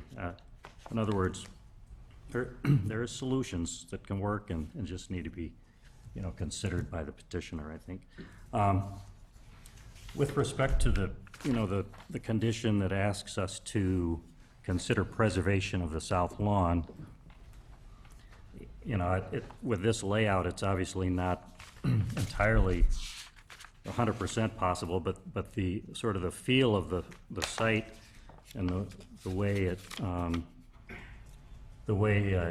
it appears, I guess, after all 4 homes are built, I think, a lot of that aspect that exists today can still be preserved. And that I've seen other subdivisions here in Lake Forest where a desire to preserve a vista across properties, for instance, was upheld by restricting fences along property lines. So maybe the petitioner could consider limiting fences, and we heard a reference to fences along the street and how that impacts views. I mean, maybe there wouldn't be any solid fences along the streets and between properties. They could be the iron fences that sort of disappear. You can see right through them. Then the tree preservation, I think, in this case, it probably is appropriate to show some spots that are going to be preserved on the final plat. Even though it might not be the norm for every subdivision. The building setbacks, the setbacks that are shown on what I have as sheet 2 of 2 Bleck's drawing are quite a bit farther east than the building pads shown on the next page, which is actually titled Proposed Building Pads. So maybe another aspect of helping work out any controversy with respect to the south lawn, if these building pads that are shown are acceptable, then we could move the building setback lines back, to the west to correspond with the edges of the pads, or at least closer to the edges of those pads. So I think in summary that there are ways that the plat can help to preserve some of the elements of the existing site, particularly the massive lawn and the connectivity across the entirety of the site from Washington to Walnut. That's all I have. Commissioner Revels? Okay, so I think my general impression was when I looked at the, the new kind of plat and the 4 sites, I felt that that was really appropriate to this area because it does seem to fit in with the other 3 units. So I think, these 4 lots, as opposed to having some sort of cluster lot or the 5 lots, makes perfect sense here. And having said that, because if we're proposing these 4 new lots, then I think we're going to have a whole new streetscape that goes along Walnut into Washington Road. So then I sort of question the need to really emphasize the south lawn at all. Because if we're going to have this, at what we have in other parts of Lake Forest is like keep the existing streetscape and the houses are set a uniform district from the street, do we not want to kind of encourage that along this new subdivision? And I think what Bleck's drawing is doing is sort of showing that. So it already does give quite a bit of front yard. And I don't know that, us totally eliminating that lot and having that south lawn open would really benefit the community, because after a while, nobody's gonna really remember that, oh, there was a south lawn there, that the only people that could really see were the Swifts. So I'm generally in favor of the proposed site plan. I do agree that we need the natural landscape elements highlighted, where the trees, the ponds, the fences and things like that, and also the curb cuts. I just feel that that's a major part of being able to sell these properties. Thank you. Commissioner Dixon? Thank you. I think 2 things are very certain in this case. Number 1, the property is going to be developed. And number 2, not everybody here tonight and other neighbors that aren't here tonight are going to be 100% satisfied with the way in which it's developed. So I start that as my comment.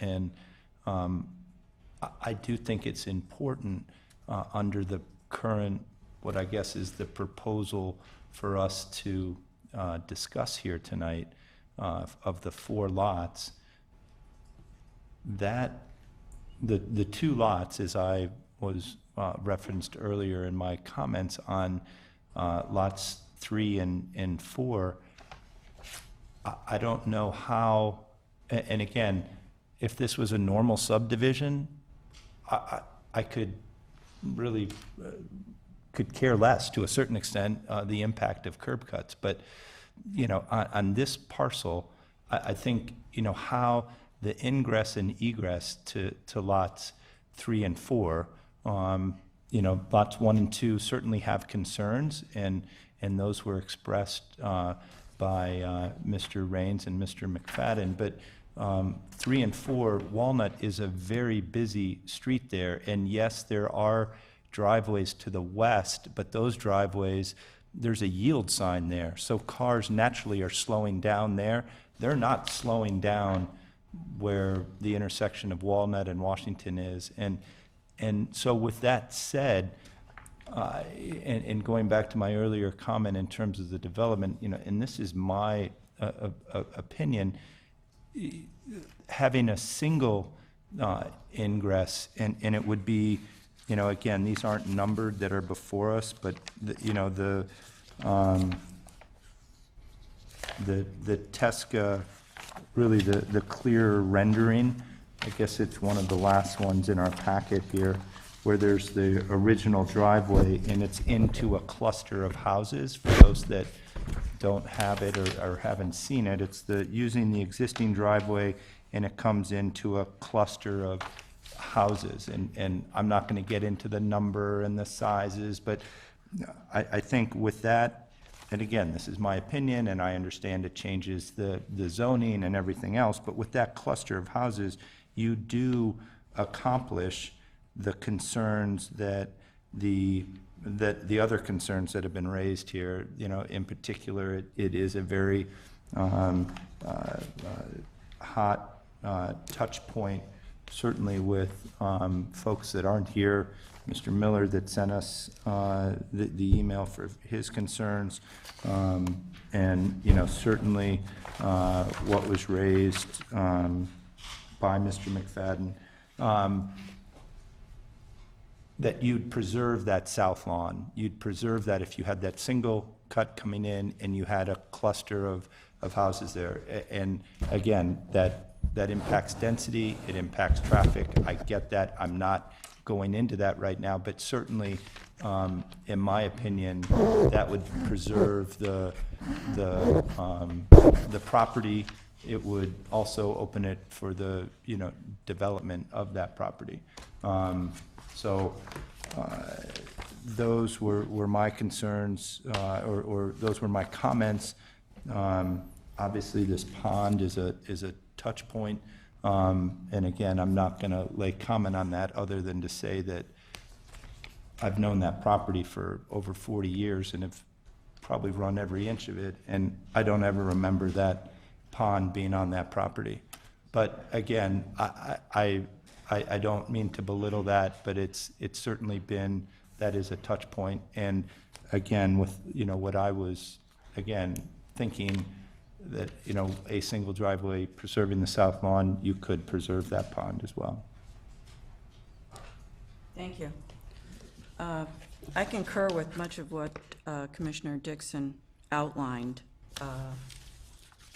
And I appreciate the fact that 4 single-family homes could be accommodated there. I am very concerned about the curb cut simply because of the shape of the property, and other points that people have raised about the traffic patterns there and where those curb cuts could be put safely. I would like to know the width of Washington Road, since it is a fairly historic road and maybe not quite as wide as we might build a road today. I did note that maintaining the lawn is one of the conditions while the property is awaiting development, so I would certainly encourage the ownership to continue to keep the property up with the surrounding properties. The impervious surface of the driveways would be a concern to me as well. I would encourage, although I don't know if I can require, but I would encourage the ownership to consider this cluster concept of 6 to 8 units, which preserves open space in the area, and they're smaller units than these 5,000 square foot homes. And it's a little more forward-thinking in terms of housing that is located so close to our train station and the greater business community. The density is really not very different, and you could satisfy it with one driveway, which would avoid the issue of curb cuts altogether. There were a number of trees listed, mulberry, silver maple. I'd like to see where they are, because I think some of those could certainly be cut down, and perhaps some vistas, whichever plan is adopted, some vistas. Perhaps some vistas could be preserved and expanded.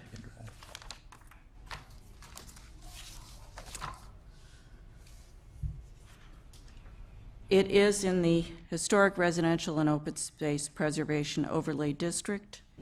We encourage petitioners to consider preserving some of these features, particularly in this beautiful part of town. We would not want to see any haphazard development, and I don't think we will. But my preference would be preserving more of the open space if possible. And I would definitely follow the consideration given in the demolition permit and have the Plan Commission refer this back to the Historic Preservation Commission for their comments. Is that a motion? Well, I think I want to get input from everyone before I made an emotion. Can I make one more observation, but, following up from you guys? I was kind of drawn to the cluster concept as well. In a way, it takes the massing of the original house and expands it somewhat, but still preserve the character of the site. And just because they show 7 homes on this particular layout, it could easily be 4 homes, so that we would, and I think the lots could be laid out in a way that they approximate the 40,000 square foot, requirement. And the idea of a single point of access, is intriguing. So I think it's worth a little more study. Yeah, again, getting into the numbers of how many or whatever, I think Yeah. that's up for another time, or up Right. to hear what the proposal back, but, Right. I think, and again, if you did that concept, again, my opinion would be that, maybe you would be targeting some empty nesters that would want to be closer to town, and so your concerns that were, raised by, Mr. Raines would be, I think, satisfied to an extent, because of, if you did that concept, what you would be attracting there. So you wouldn't, the 4 larger homes would be families, it would be more traffic on the corner of Washington and Walnut, and that would be, concerns. And I think under this concept, as we discussed, it would be, the possibility of attracting, as we've heard tonight in other proposals, these empty nester type houses close to the downtown area. I'm sorry. I'm having a hard time with that concept of cluster housing in this part of the town. I mean, this is, the mapping of this eastern part of Lake Forest is always like single-family lots. And to all of a sudden start to like incorporate on, relatively large lot, a new like cluster housing subdivision just seems to me random, just because there was like a mansion on that lot at one point. I don't see why we're trying to replicate that with some cluster housing. It just looks to me in plan like it's contrived, and I would like to see, I suppose, I mean, I don't mind seeing, it in concept, but I would like to see it in context with the surrounding lots. Like, on plan, you're like, oh, okay, that's fine, but, if you're looking at it on, in this Lake Forest area, there's no other developments like that anywhere close to it. So why now? I mean, I know we did it like over in West Lake Forest, over where Open Lands was, but that just seemed to be a totally different situation. This is more of a dense community area. And the concept plan that was given was basically 1.5-story, kind of an English cottage look. Right. I think what's driving it for me, consideration of it, is the semicircular lot that's creating havoc with some of the surrounding streets. The third and fourth curb cut are going to be tough to put in for the safety of the children who live across the street. Right, but even when I'm looking at this map, there's a property 650, and I don't know what the cross, on Deer Path or whatever, it's the same kind of property where it's coming in at an angle. So I would like to just have the petitioner, if they're going to go with this 4-lot thing, show where the driveways are, so that we can all be comfortable with that. Or, maybe there aren't 4 driveways, maybe there's 3 of them or 2 of them, maybe 2 come from the sides and then they somehow, split off like this cluster house does. But the whole cluster house thing just seems to me like it's like a planned community, and I don't know that a planned community necessarily belongs in this part of East Lake Forest. It's more of an individual, single-family resident type of community right in this section. Well, we're certainly, the scale of this would be significantly smaller. But there is a clear question in my mind is, while we do have flexibility with the Historic Residential and Open Space Preservation Overlay District, I'm really not sure how much we can make suggestions to the owner on some of this. I'm really not sure that we can make a lot of requirements.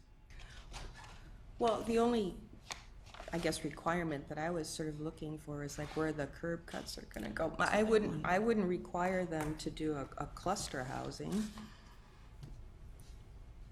I don't know if that would sell in the area. My only comment is, I think the 4 lots makes the most sense on this property. I think I said that.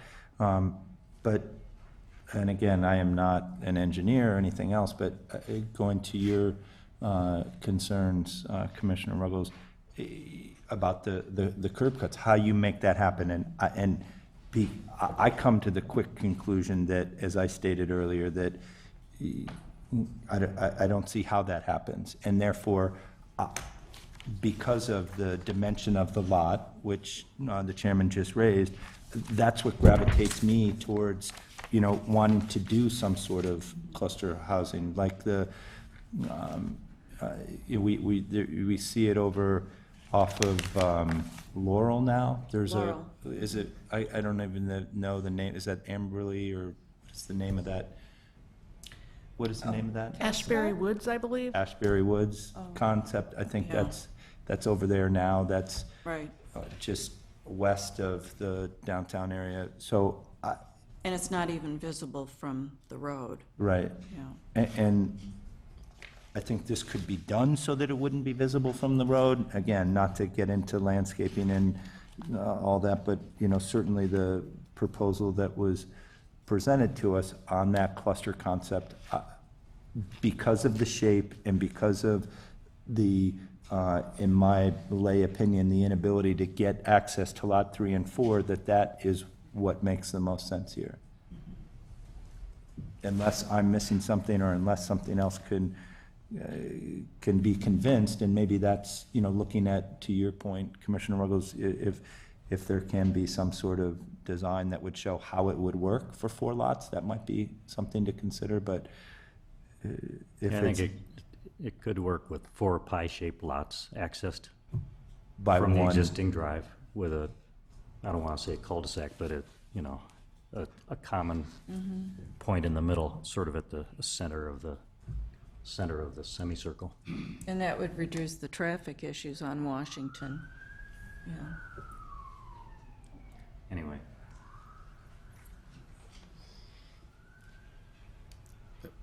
May I comment at all? That portion of the meeting is now closed. However, I would entertain a motion regarding referring this back to the Historic Preservation Commission for their comments and recommendations back to the Plan Commission. I'd make that motion. Is there a second? Second. All those in favor of the motion, say aye. Aye. Aye. All those opposed? The motion carries.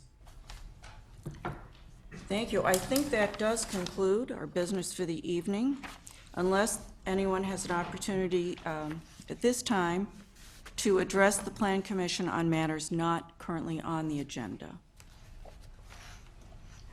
Any additional information from staff? Seeing no further business, the meeting is adjourned. Thank you. Thank you.